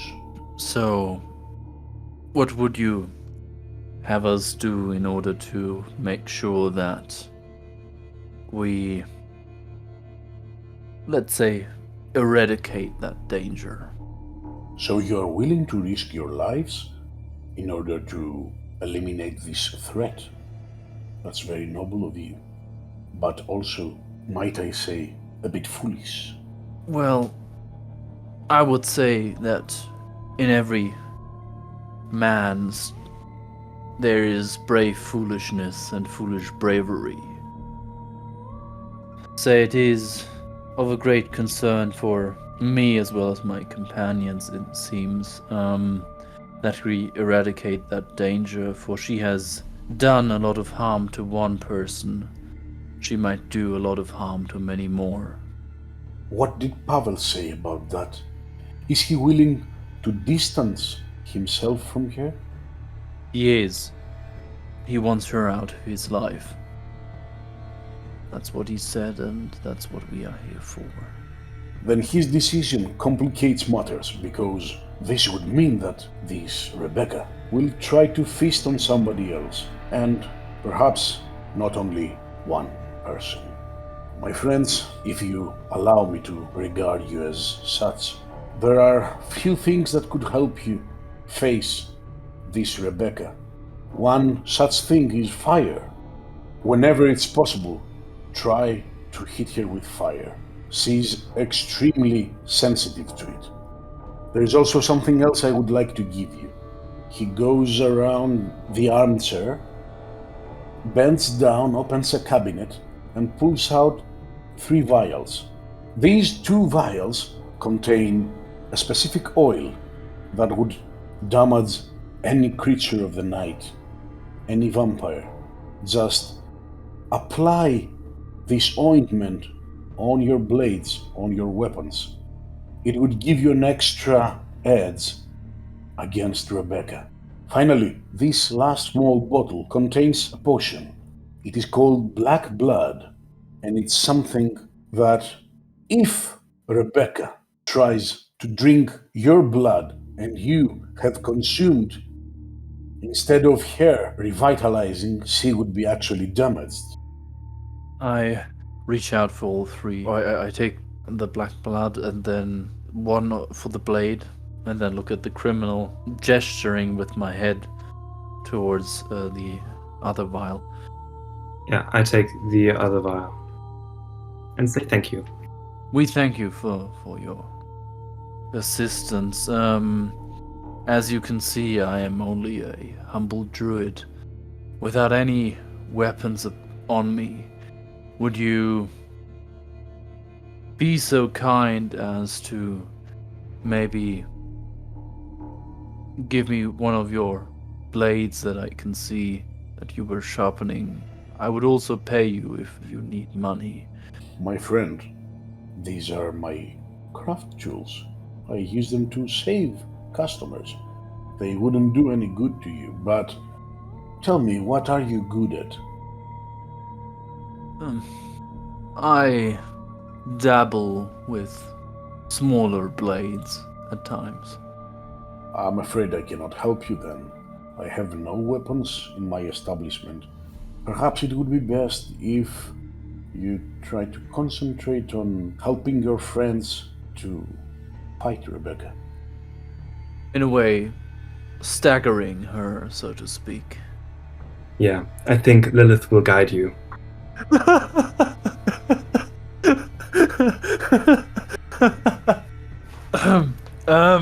As I hear this, I just let out an annoyed huff, breathing in sharply for a moment, but not able to hold back a small smirk, seeing the irony in what was just said. Turn to the criminal and say, "I'll meet you outside." I thank you, Regis, for your assistance, and just walk out, kicking a stone as I do. You bastard! I turn to Regis and say, thank you for your gifts, and I hope we'll see you again. I hope our paths meet again, my friends. As you leave, You can see him narrowing his eyes. He appears as if he's looking at you, but in a way he's looking somewhere else, someplace far away. Tanner, back to you. Asking around your way through Dillingen, you find the smithy's place. As you step closer, you can see that it's an open-air workshop. He's got his forge and his tools, and at the moment he's banging at something that appears to be a still formless weapon. So I walk up to him and I say, "Good day, mister. How are you doing this fine day?" Hiya there. Yes, a fine day it is. I have a question for you, if you don't mind me asking. Go on, yes? Do you know how to infuse runes in weapons? I guess it depends on the weapon, my sir. Let me see the weapon and I can tell you. So as he says that, I grab my sword and I take it out of the sheath and I hand it to him in two hands.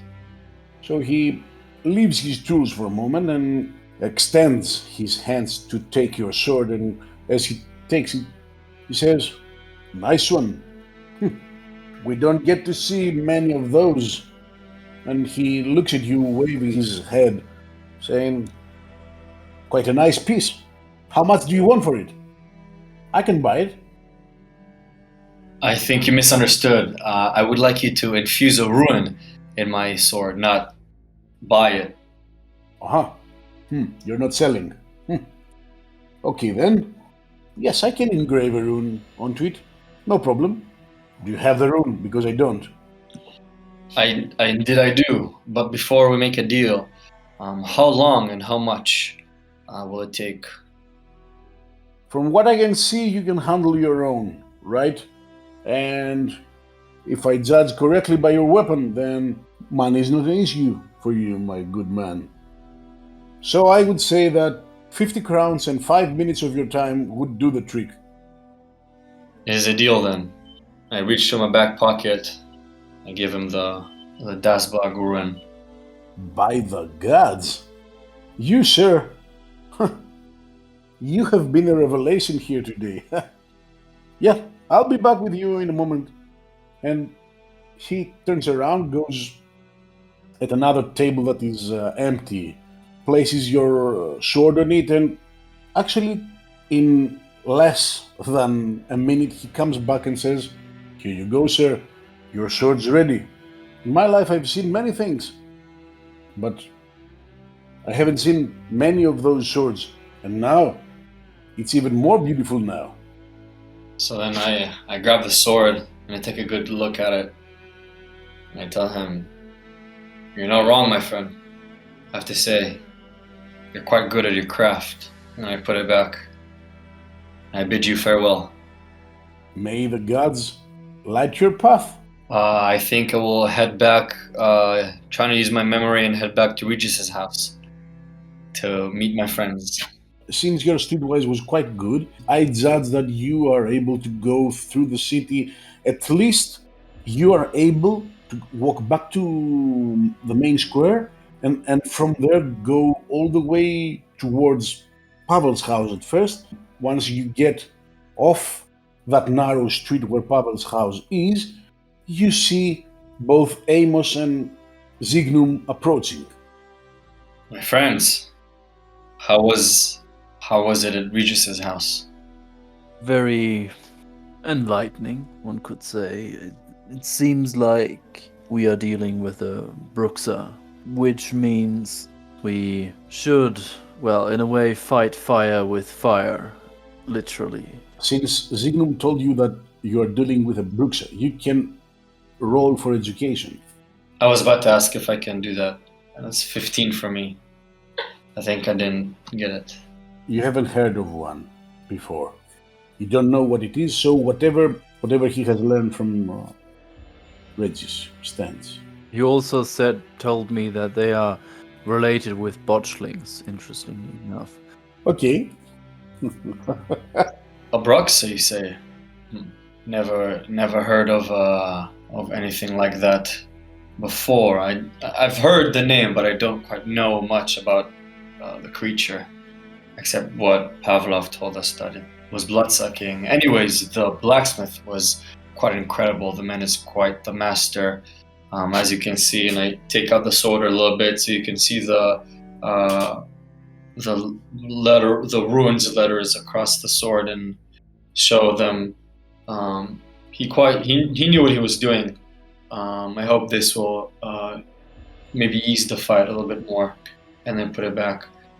And so as I marvel at the sword and look at Thenor, and then I'm like, oh, I remember there was something else Regis gave us. So I take out the vial, not the black blood vial, but the other one, and hold it towards Thenor and say, he gave this to us, this vial. Amos took also one of those vials. If you pour this liquid onto your blade, it will make more damage. So looking at the vial, interesting. Is this the only thing he gave us? There's one more vial. I take that one out. So if any of us drink it, and the Bruxa decides to drink blood from us, she will also receive damage. Now, I thought that I might keep it in my possession, since I don't carry any blades, but might be the easiest target that she sees. Can I roll an education for the black blood potion? Yes. It's 21. You know that this potion is used by witchers, and you also know it is not intended for use by people that have not undergone mutations. You would need to be quite resistant, quite healthy, quite resilient in order to drink it and not be harmed.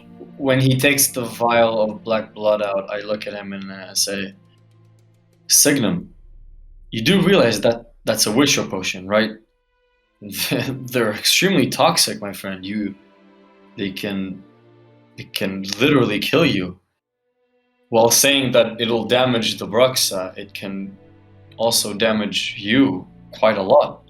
Are you sure you are able to drink it?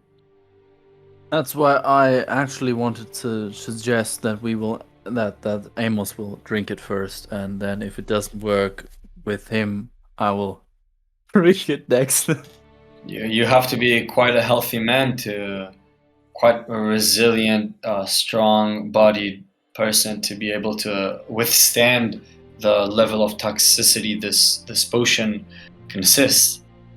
Well, look at Amos. That's quite the definition of him, wouldn't you say? Is that so? I roll my eyes. The healthy, you said muscular. You probably didn't say that, but he is. I mean, he's the perfect person to have a drink of this.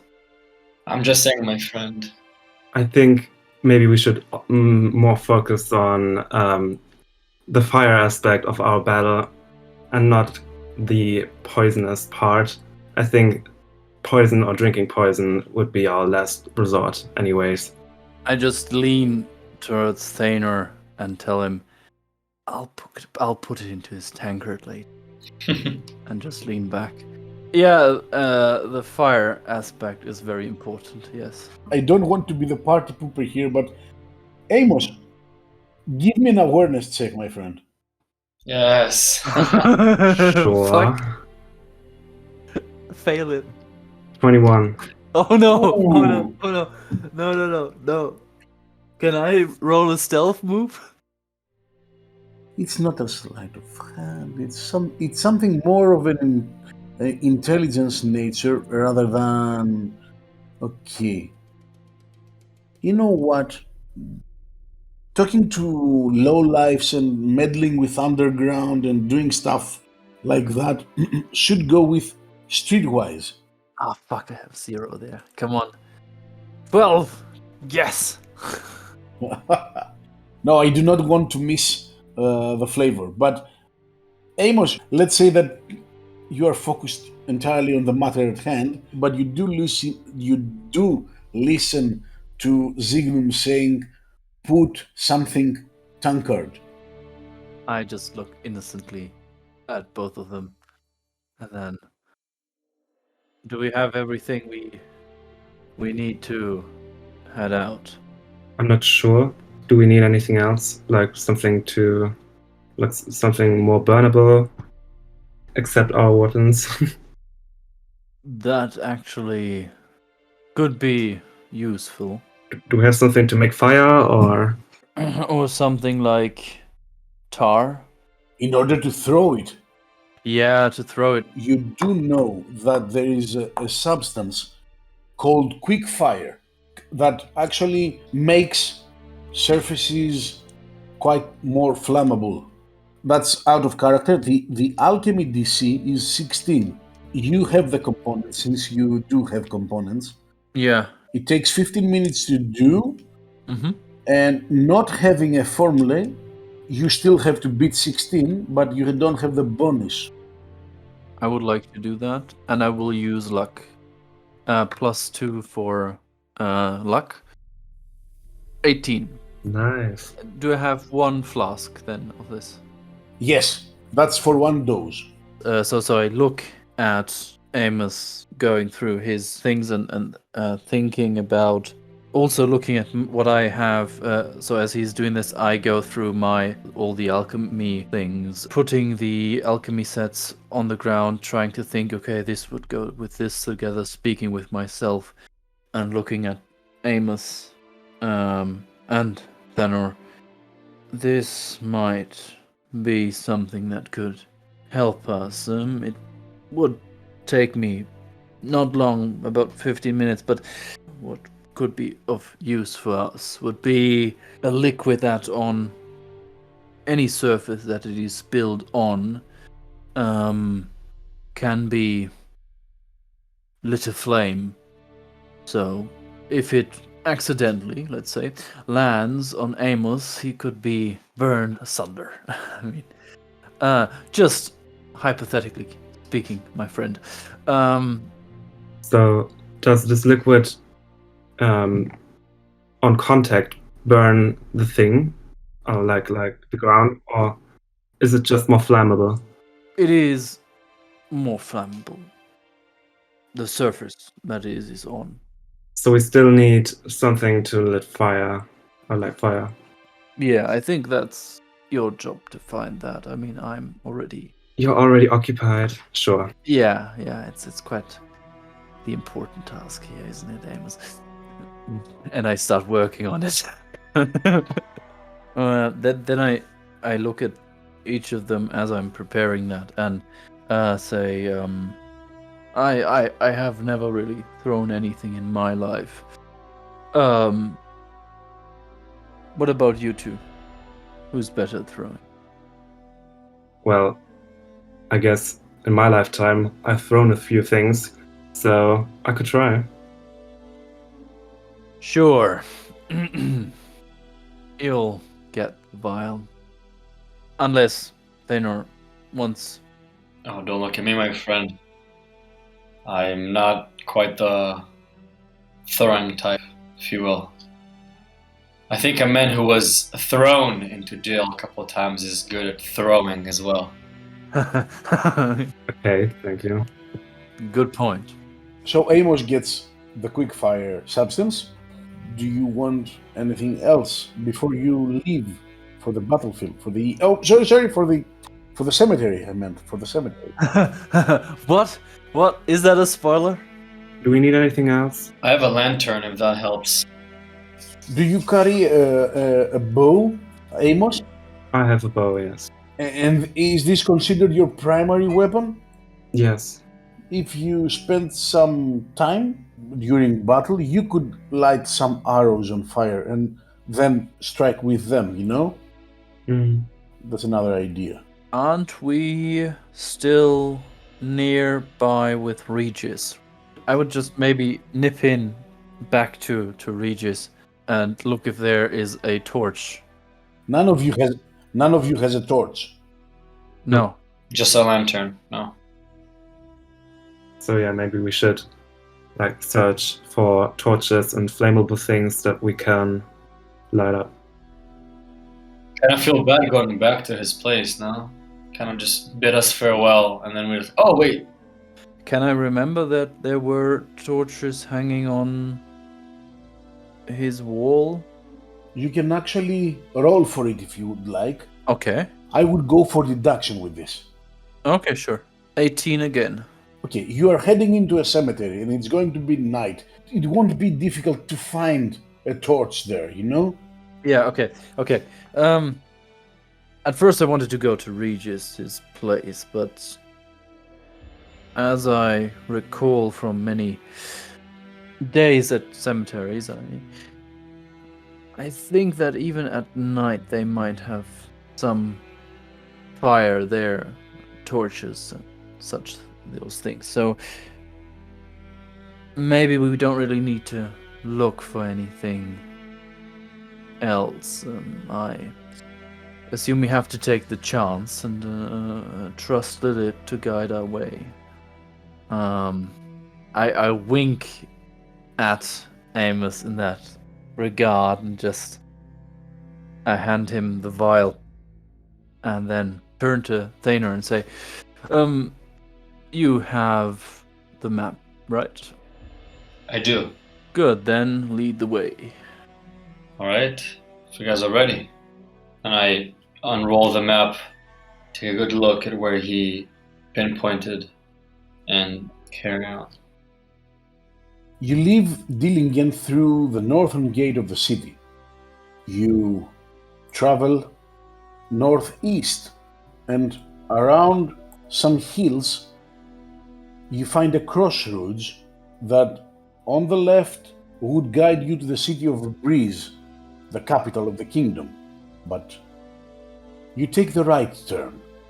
Then you go all the way south until you cross some woods, and when you reach the foothills, you know that this is the place you're looking for.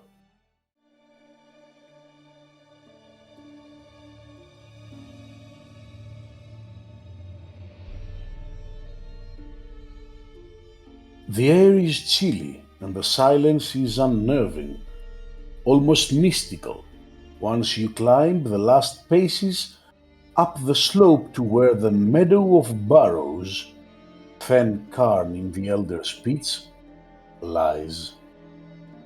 Bleak darkness and mist surround the place, and once you reach the graveyard's entrance, you stand amazed at a vast willow tree standing in the middle of the pathway. All of you, please, roll for stealth. 10 for me. Fuck! Oh, come on, you cunts. You cunts. 17. Oh shit. Okay. Don't worry. The sound of your footsteps seems to disturb a flock of blackbirds sitting on the willow's branches. Silence breaks for a moment because of the birds crowing. What you see in front of you is a quite big field of tombstones and crypts that is actually quite nicely and tidy divided into smaller sections. There's a stone pathway lying ahead of you, starting all the way from the gate and splits the cemetery into two larger sections. At the moment, you have just come in the middle of this pathway, of the central way through the cemetery, and on your left and on your right, you can see these iron gates and the stone walls around the smaller divisions where tombs and crypts lay waiting. Okay, Zignum fumbled. So, Zignum, will you please roll for courage? Ooh, Ooh. Wow. there's 30.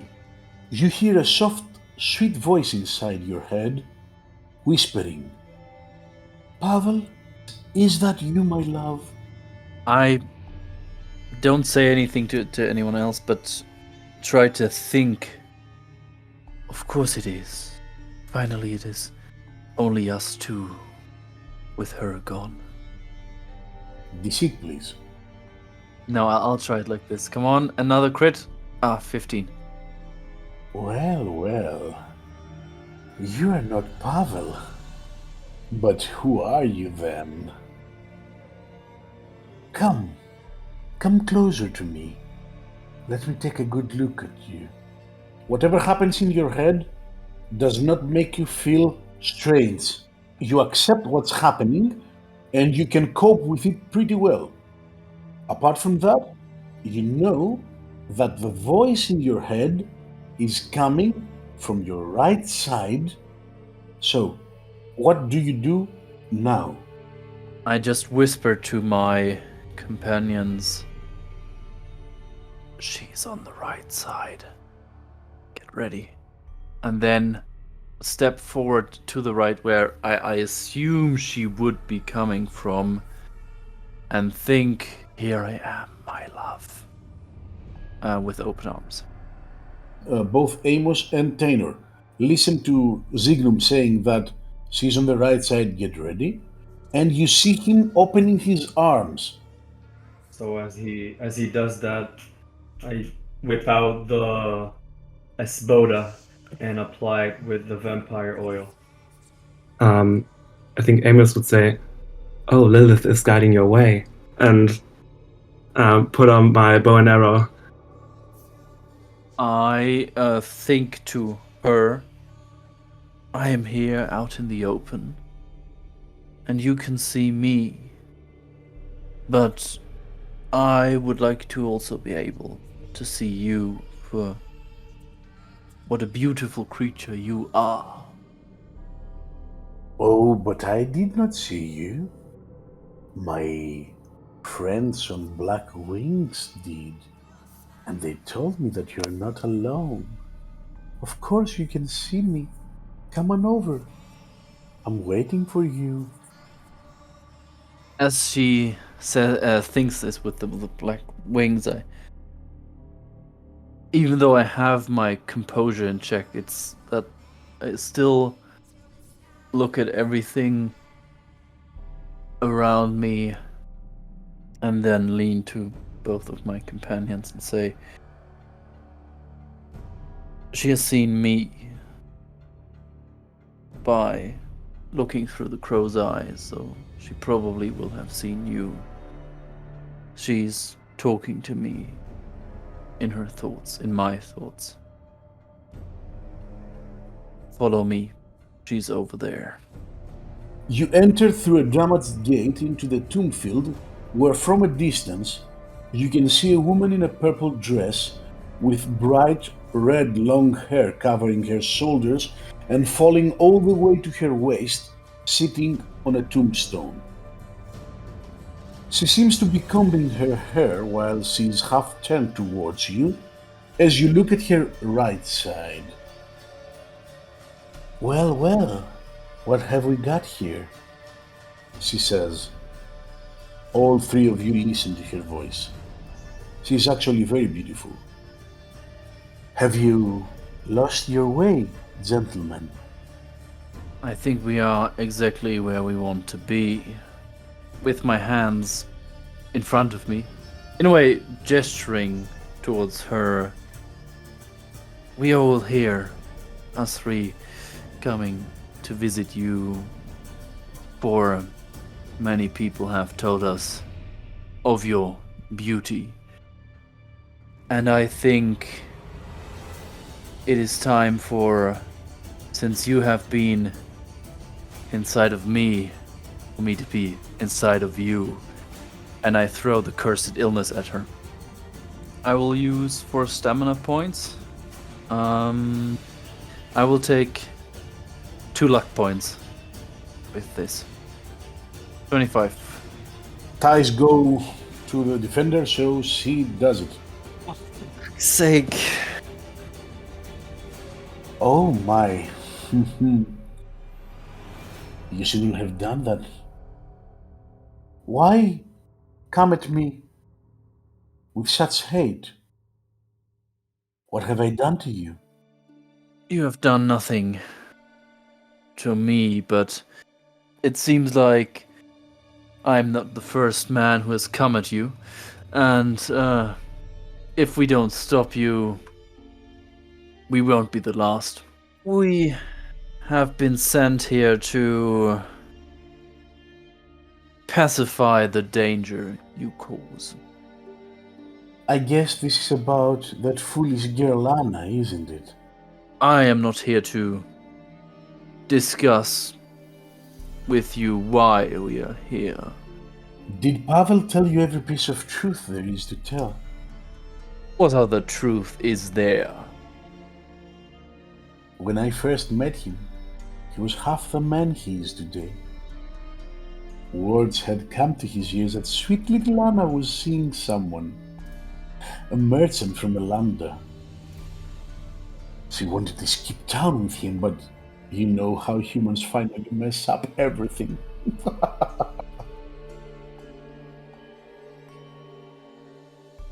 He was devastated, the poor thing. Oh, you men are so fragile.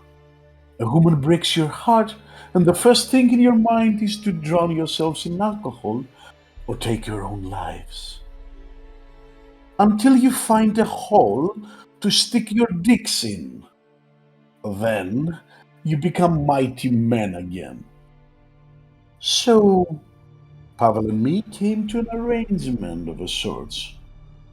I gave him back his manhood, and he provided me with some delicious young man's wine whenever I urged for it.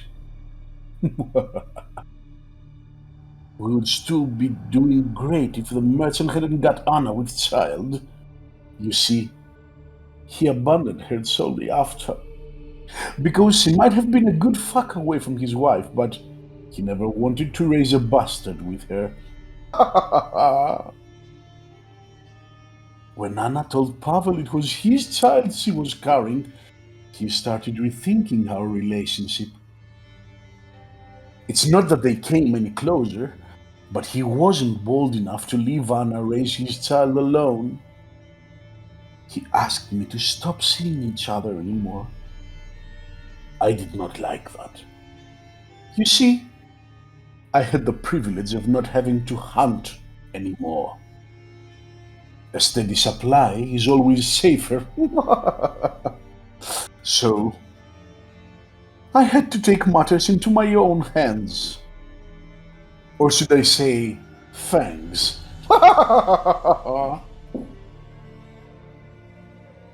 As you can see, I'm as much a victim as Pavel or Anna was. She was killing him every day, little by little. He was doing the same to her. It just took less than a minute for me. The only misfortune is that I have probably lost Pavel's blood for good. Well, good riddance, I say. There will always be another cheated upon husband. What about the baby, you monster? Nobody wanted that baby. Anna didn't want that baby. So I step forward next to Signum, and I aim my sword at her, and I tell her, that is no place for you to decide, you monster. You will pay for what you've done. Oh, my sweet boys. I do believe it's in your own best interest to leave this place now. As long as you still can. I cannot guarantee your safe return if you keep pestering my peace and quiet. You seem to be pestering the peace and quiet of all the other people that live here. You are a danger to this community, and you have to be eradicated.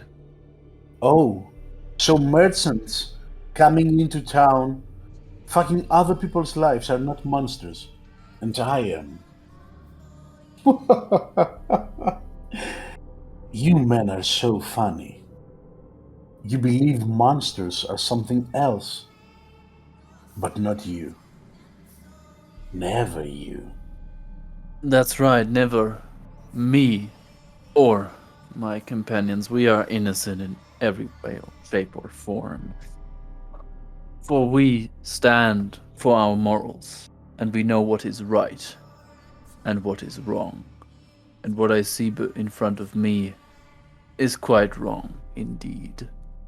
I step forward next to them and say, "Speak for yourself, priest, but I think all of us here are pretty much equal. As far as I'm concerned, I get her point, but as we speak, I think we are all monsters here because we're all killed for our own benefit or try to survive with questionable methods. At least for me, that's the case." So I step in the middle, and pointing at her. So you are saying that the thing that is right there in front of us, that you can see with your very eyes, us all standing here, and you, him, and me are the same thing? You should watch your words. You should really be careful, for I am not that thing. I am not a monster. I know what a monster is. And if you say she's the same, well, you are a monster too, are you not? People. Monster this, monster that. All in all, evil is evil. Lesser, greater, middling. Makes no difference. If we are to choose between one evil and another, I'd rather we choose the greater. Let's do this thing. He's right. I'm sorry. I thought as much. And you shall die now. I look at her. Roll initiatives, please. Yes. Holy shit. Oh, 10, 11. So Tanner has 10, Zignum has 10. So you either tell me who's got the highest reflex or you roll again. So Tanner has 7 reflex, Zignum has 8 reflex. Shall we go with reflex? Yeah, you can go ahead. Let battle commence.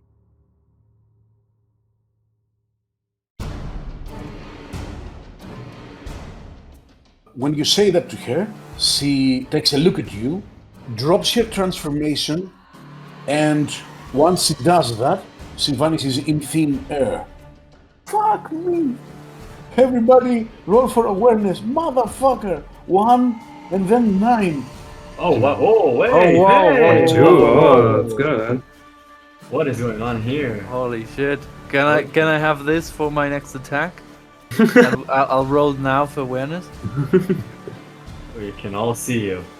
Yes, Amos, and for fuck's sake, Zignum, you can still see her. She's right there. Now it's Amos's turn. You have seen the exact point when she vanished. You were so focused against her that both of you can see something of an aura around her. It's like she's semi-visible to you, okay? Should shoot my bow, so hopefully I hit her and we can see her even if she's invisible, because the bow is like in her body. I think that would be more beneficial, so I think I will shoot my bow at her. An arrow at her, not my bow. 20. Oh, fuck! Yes. She fumbled. Oh, 9! Fuck me! What's going on? Okay, you hit her. Nice. Oh my god. Oh wow! Okay. You hit her and it's a simple critical, my man. Damn! What? Oh wow! Really? Let me tell you what happens. You shot your bow at her, okay? And as she tries to dodge your arrow, she trips in a way because she didn't expect that you can see her. Not only does she fall on the ground, but she also hits her head. She falls prone and she hits her head on the grave that she was standing on. So she receives some points of damage due to the fall. And now you roll for location. 5. That's a sprained arm. Roll for damage, please. 3d6 plus 3. 17. She's got an armor of 10, so she goes with 7, and that gets half because it goes to the arm. But you still do some bonus damage because of the critical. That is not divided or lessened in any way. Next is Zignum. For a moment, Signum just turns around, looking at Amos, just giving a appreciative nod towards him.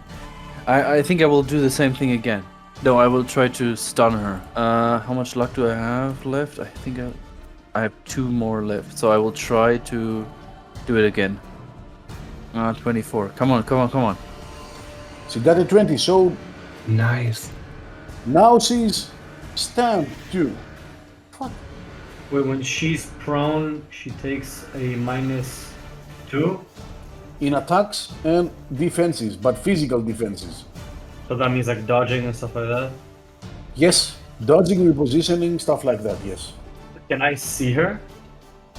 You can definitely see the arrow stuck in her right arm. Alright, so I am going to use a charge attack, moving up to my run speed. This goes as a strong attack. Yes, and it takes a -3, so I will use 3 points of luck. You know what? For the realism, since I don't know exactly where she's at, I will let it go by chance. 21. And she's stunned and prone. Which means that as she is stunned, she will not be able to defend, which also means that you have scored a complex critical, my friend. And now you will roll 2d6 to define location, and whatever you get past her armor goes double with a 30% chance of igniting her. Oh shit. We'll do location first. That's a 4, so I think that's an arm. I will say that you hit the same arm, Okay. the one that has the arrow in it. So now I will do the damage. Now you roll for damage, yes. Oh, holy shit. Holy shit. Plus the 5 against the vampire. So it's 22 times 2, it's 44. Plus 5, 49, minus 10 is 39, half 19. For the fire, is it 1d100? 1d100, and you need to score less than 30. Come on, you'll get that. Come on. Oh, so close. Seems like it did a bit of damage. A little bit. It's a flesh wound. So now it's her turn, actually. She stands up. She has sustained quite an amount of damage. She attacks you, and she tries to bite you. 33. Do another triple, quadruple crit. Oh. No, other way around. Oh, fuck. Fuck! Holy shit, dude. What happens is, as you try to dodge, she rushes towards you. So you take some steps backwards and you trip. And then you fall down on your back. And as you fall down, you hit your head.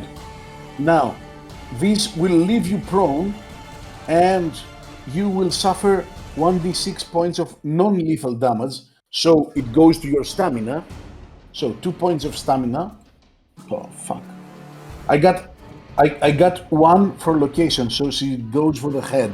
Oh, Jesus. I think I'm dead. I have no head armor. Oh, no. No. She does 24 points of damage, Yep, I'm gone. times 3, 72. And she also takes back No. 2d6, Okay, make it 2. 6 health points. I took 72 points of health, right? Of damage. I have 20. I'm at a minus. Of course you are. You're not dead yet. Minus 42. You're in a death state. You're not dead. You have a druid with you.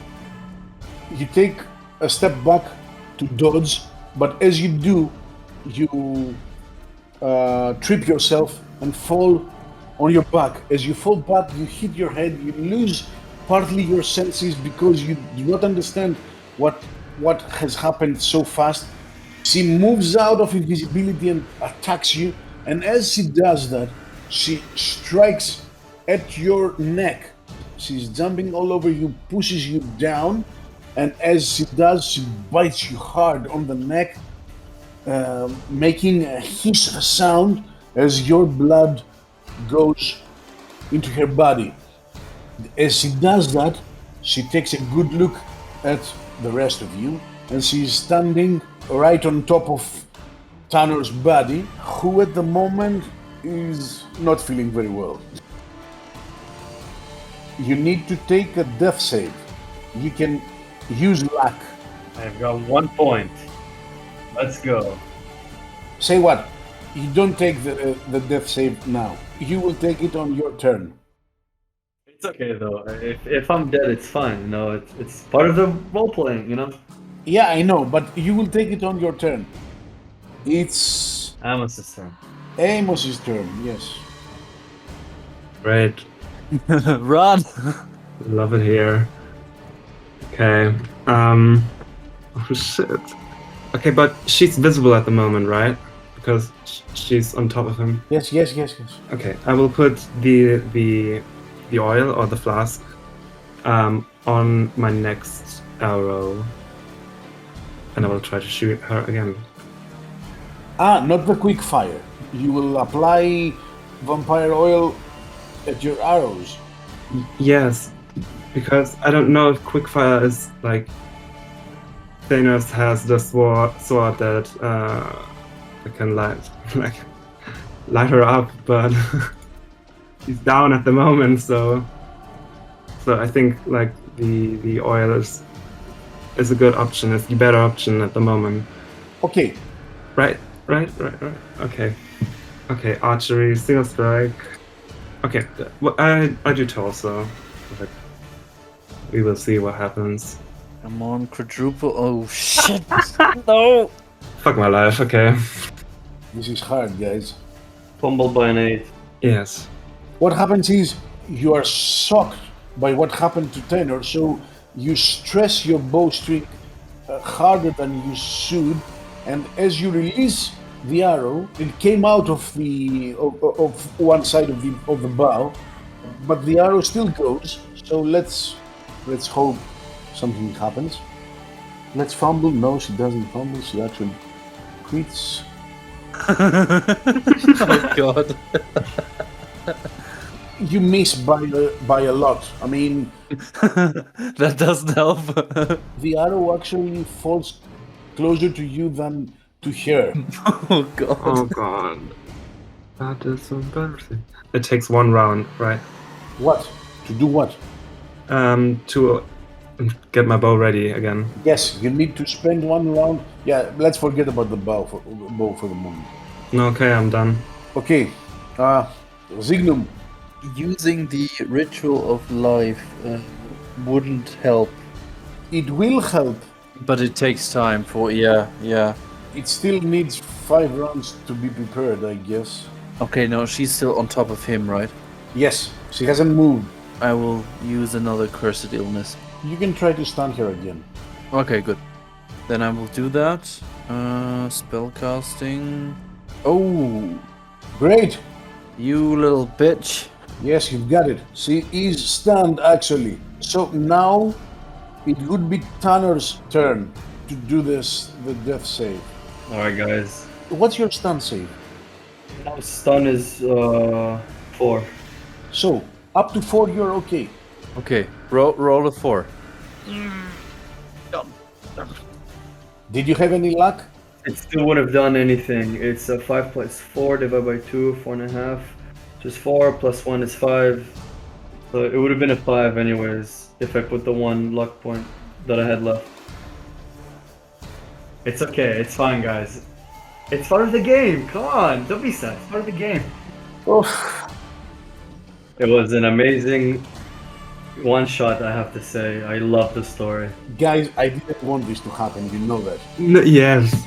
Don't lie to us. No, I know. Part of the game. It's part of the game. It hurts very much to, as a GM. So, you have stunned her. Oh yeah, I have Thunder. She will have to roll for a stun save now. Yeah. After Tarnor, it's her turn to play, Oh yeah, shit. and she will try to shake it off, okay? She will have to play, okay? But just think of your options. Yeah. I mean, there is a kamikaze possibility. I turn to Amos,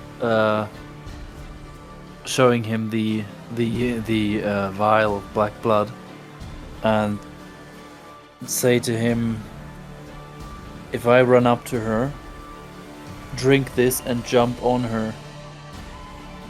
I know there is a chance of me taking damage, but there is a possibility that she will try to suck my blood as well, for I am still alive.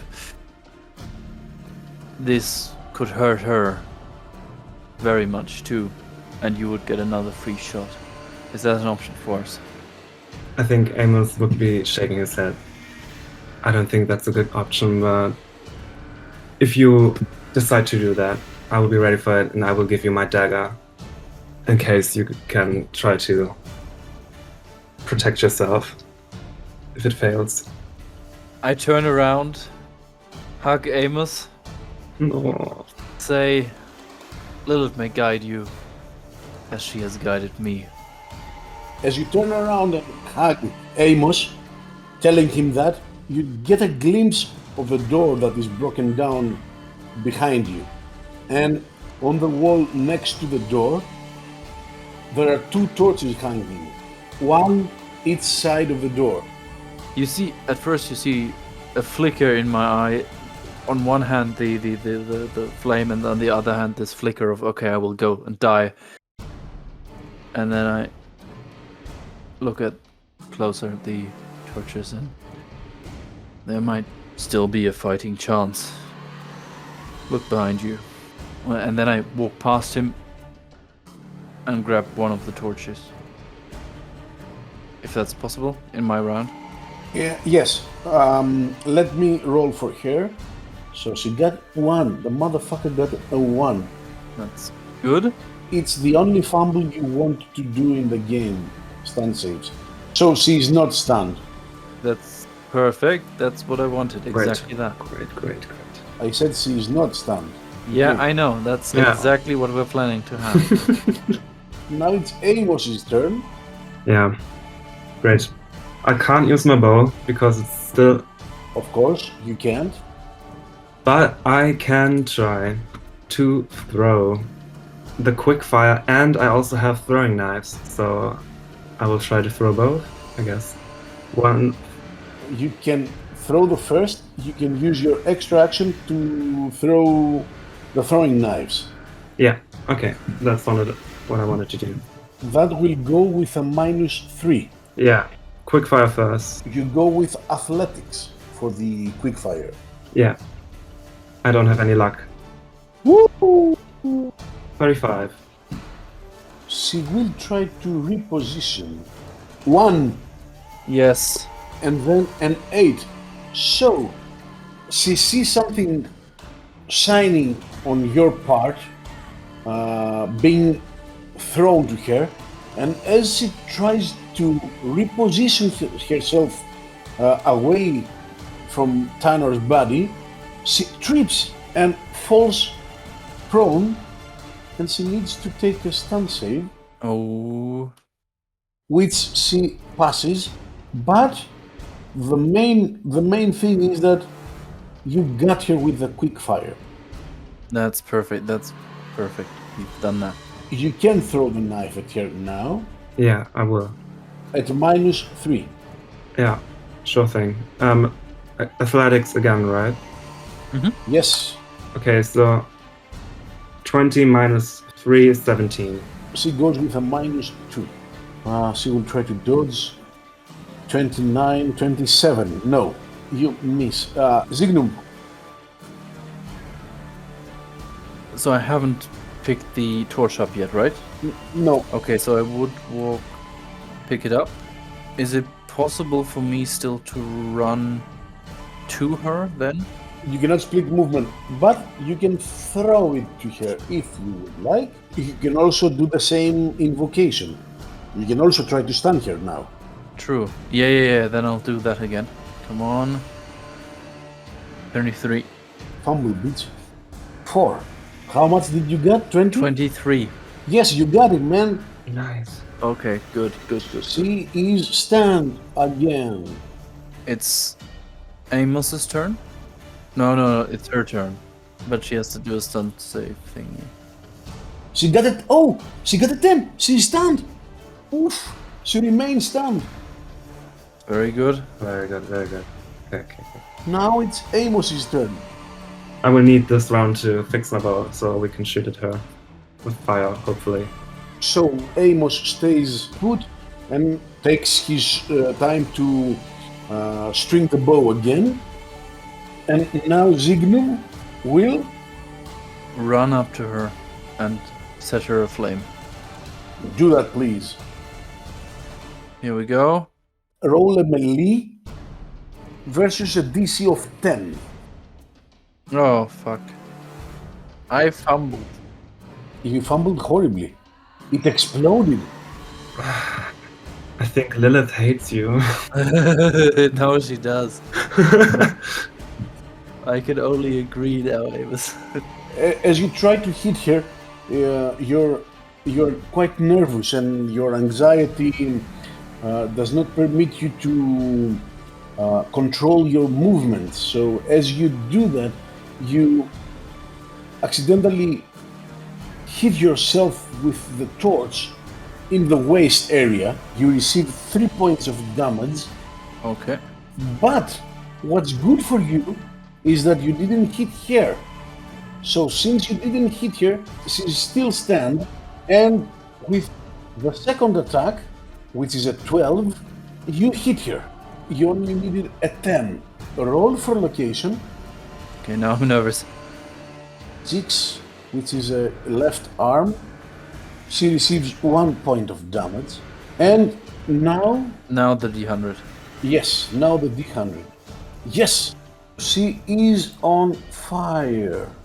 Due to the quick fire, she is engulfed in flames, and she will receive 5 points of damage to every body location.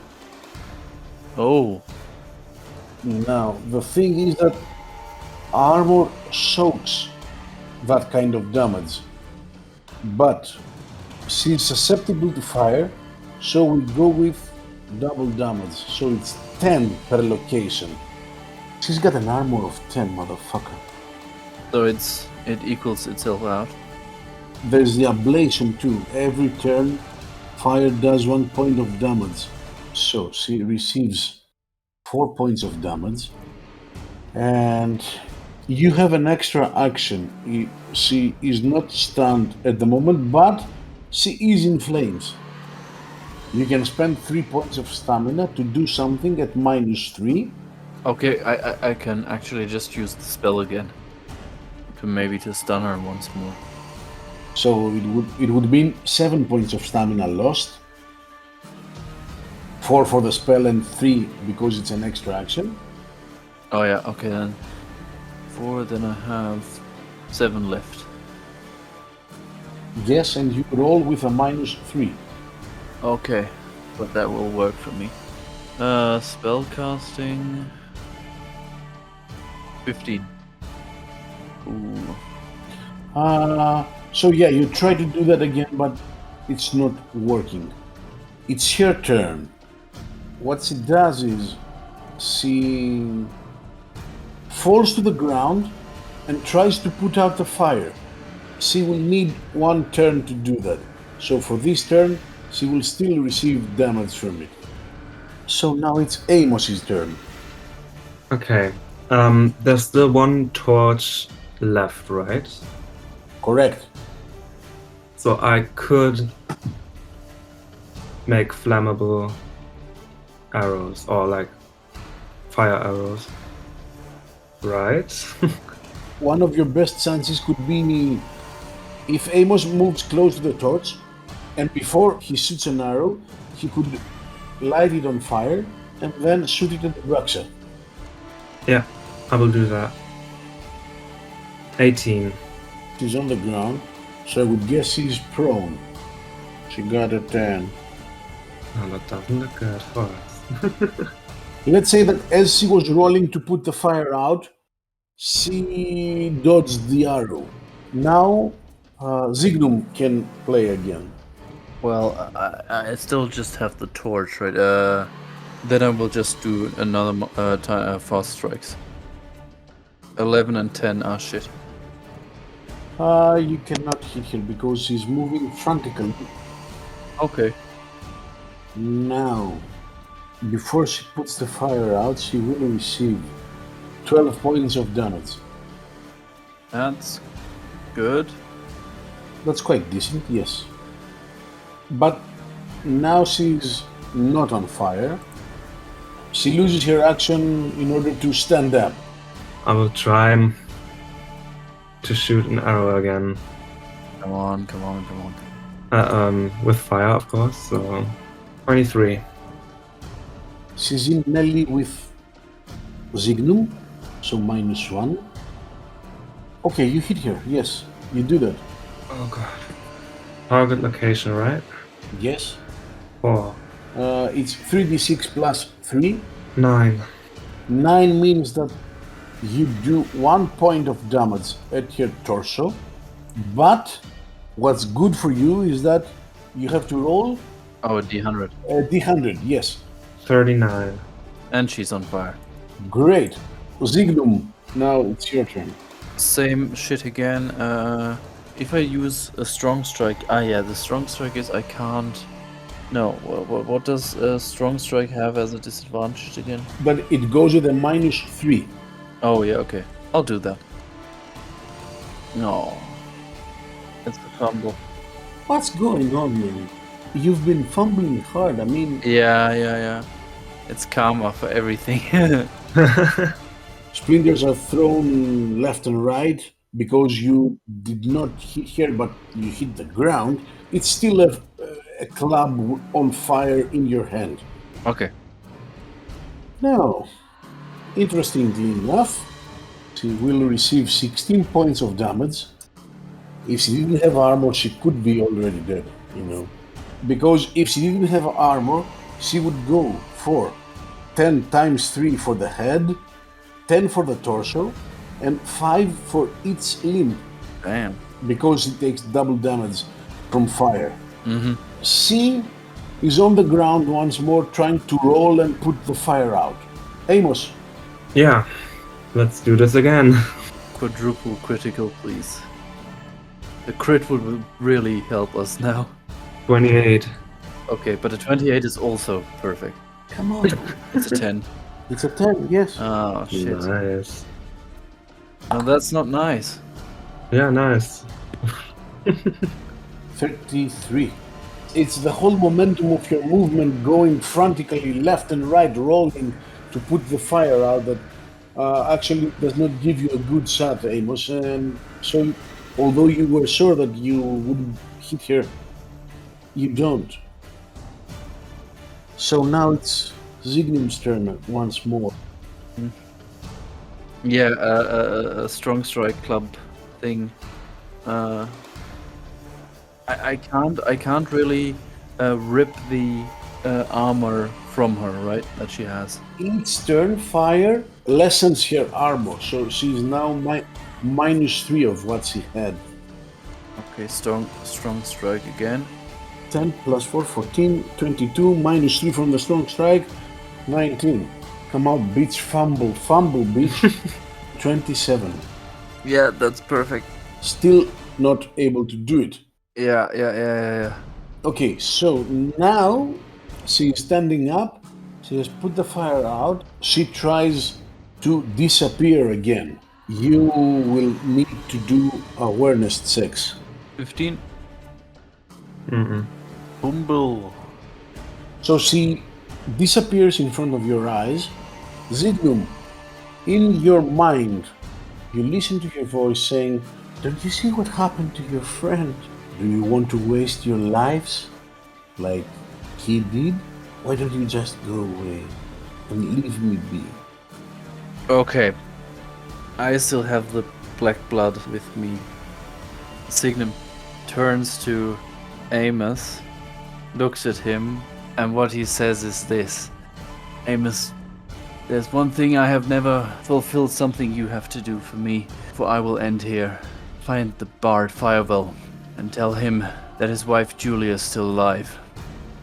I take out the vial and I drink the black blood. Your endurance check is against 18, I believe. Oh shit, I have to roll a critical for that. It's a 9!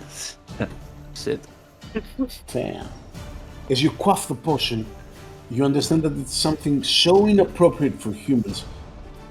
It has a bitter taste and it seems that it will make your throat explode when it finally reaches the area of your stomach. You have no other choice than to drop to your knees in pain. Apparently you are not strong enough to receive it. I look at Amos one more time and just as probably this black liquid is also flowing out of my mouth. I just look at him. Run, you fool. Oh god. Shit. What do I do? I don't see her. My friend is dying. My 2 friends are dead. Basically. One of them is dead as dead can be. The other The other one is dying. As this happens, as Zignum tells you that, a voice in your mind says, listen to your friend. Go. There's nothing for you here except death, unless you want to stay for dinner. And as she says that, she comes out of invisibility and tries to bite Zignum. I let it happen, and what I do is I just pull her into myself and look at Amos like in a sense of this buys you time to run.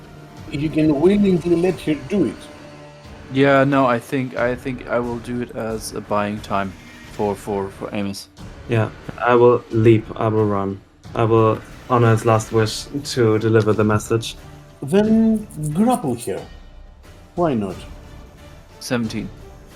Okay, I accept it. So, let's roll for damage. Oh no, location first. 8. 8 is the right leg, so she bites you at the leg. She does 7 points of damage to you. Yeah. What am I to do now? Just follow the thing that what would the Brookser do? Yeah. She receives 9 health points back. Now we need to roll for bleeding.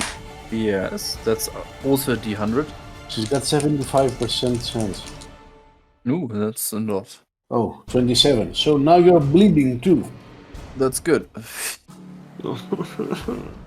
Which means that each round you lose 5 health points. Now it's Amos's turn. What are you going to do, my friend? I already said I'm out of here. You start running. Yeah. As you do that, give me an awareness check, please. 17. You listen to the wind howling, but there is something that your mind cannot comprehend. There is something that suggests that this sound or this movement of the air is not natural.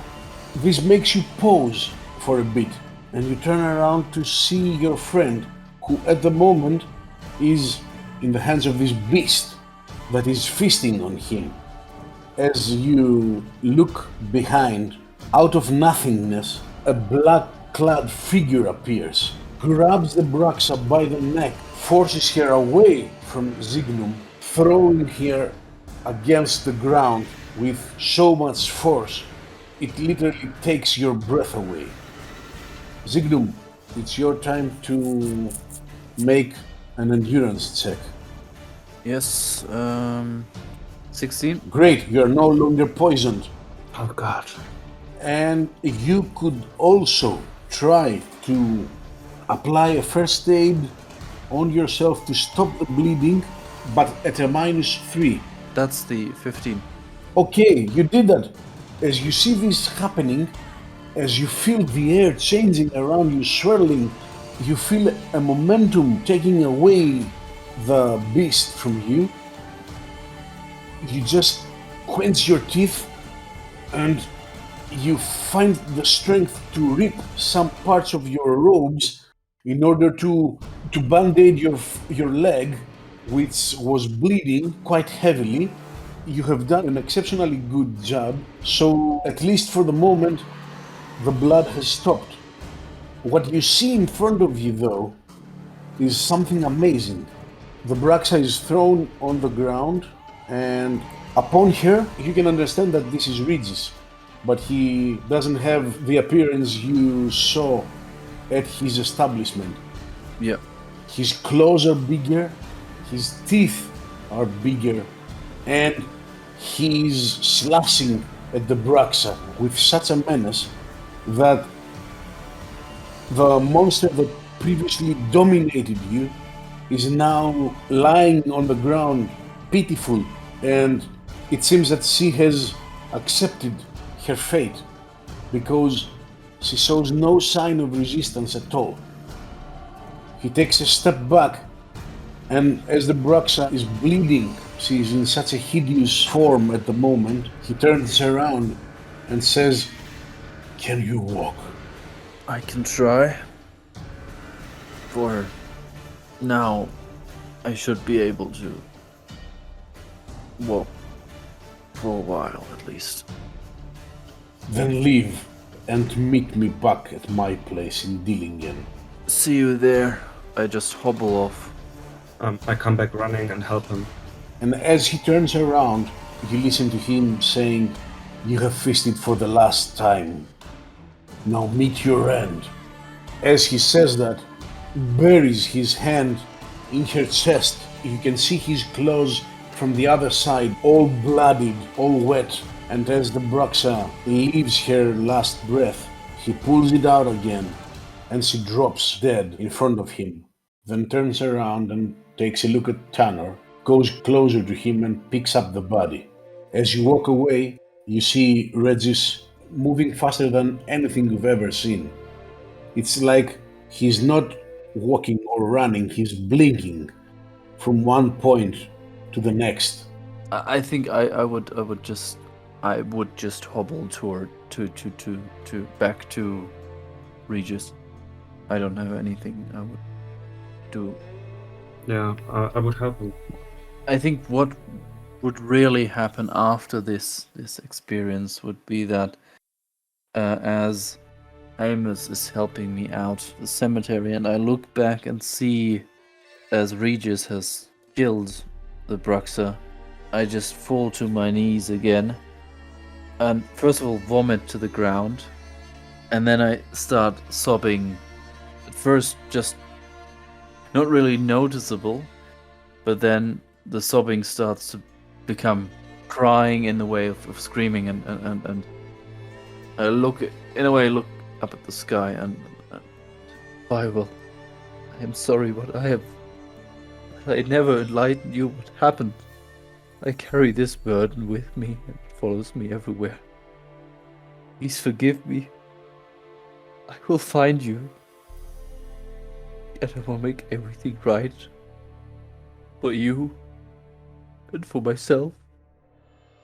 Amos. I also want to apologize for what I have put you through. Please forgive me. You don't have to apologize at all. I'm the one who has to apologize because in a moment of fear, I ran away. When in fact, I should have tried to help you. And I'm sorry. I get to my feet. I just cling my arms around him, shaking. Then let's leave this site and go to a better place. Lilith will guide the way. Naturally, it takes quite a while to get back to Dillingen, but When you finally get back, the first thing you do is you visit Regis. He's standing outside and says, I believe I owe you some explanations. It's not my place to decide who is a monster and who isn't, who lives and who doesn't. This creature, Rebecca, she was insatiable. It was very brave of you, 3 common men, stand up and fight this monster that was so over yourselves. And still, you did it. You stood your ground. If I didn't hesitate, then perhaps Tanner would still be alive. But this means that now you know my secret too. I trust that it will stay with you. Can I do that? You have saved my life and probably also Amos's. Yes. We owe you more than just keeping a secret, but we will keep your secret, of course. And you can call upon us whenever you need us, if you ever might need us. Thank you. He lets a smile appear on his face, something that you haven't seen so far, and says, right now, all the help I need is for 2 brave men to join me in drinking some of my exquisite liquor. Would you do me the honor? Of course. Yes. For sure. Step inside. I will tell you how I spent my summers in Fen Karn, gathering mandrake roots in order to brew the potion you are about to taste, my friends. I step inside. I also do. As Regis comes inside and closes the door behind him, it feels like all the darkness of the world is outside of this already considered dark place of his, which now seems like it's brighter than anything in this city.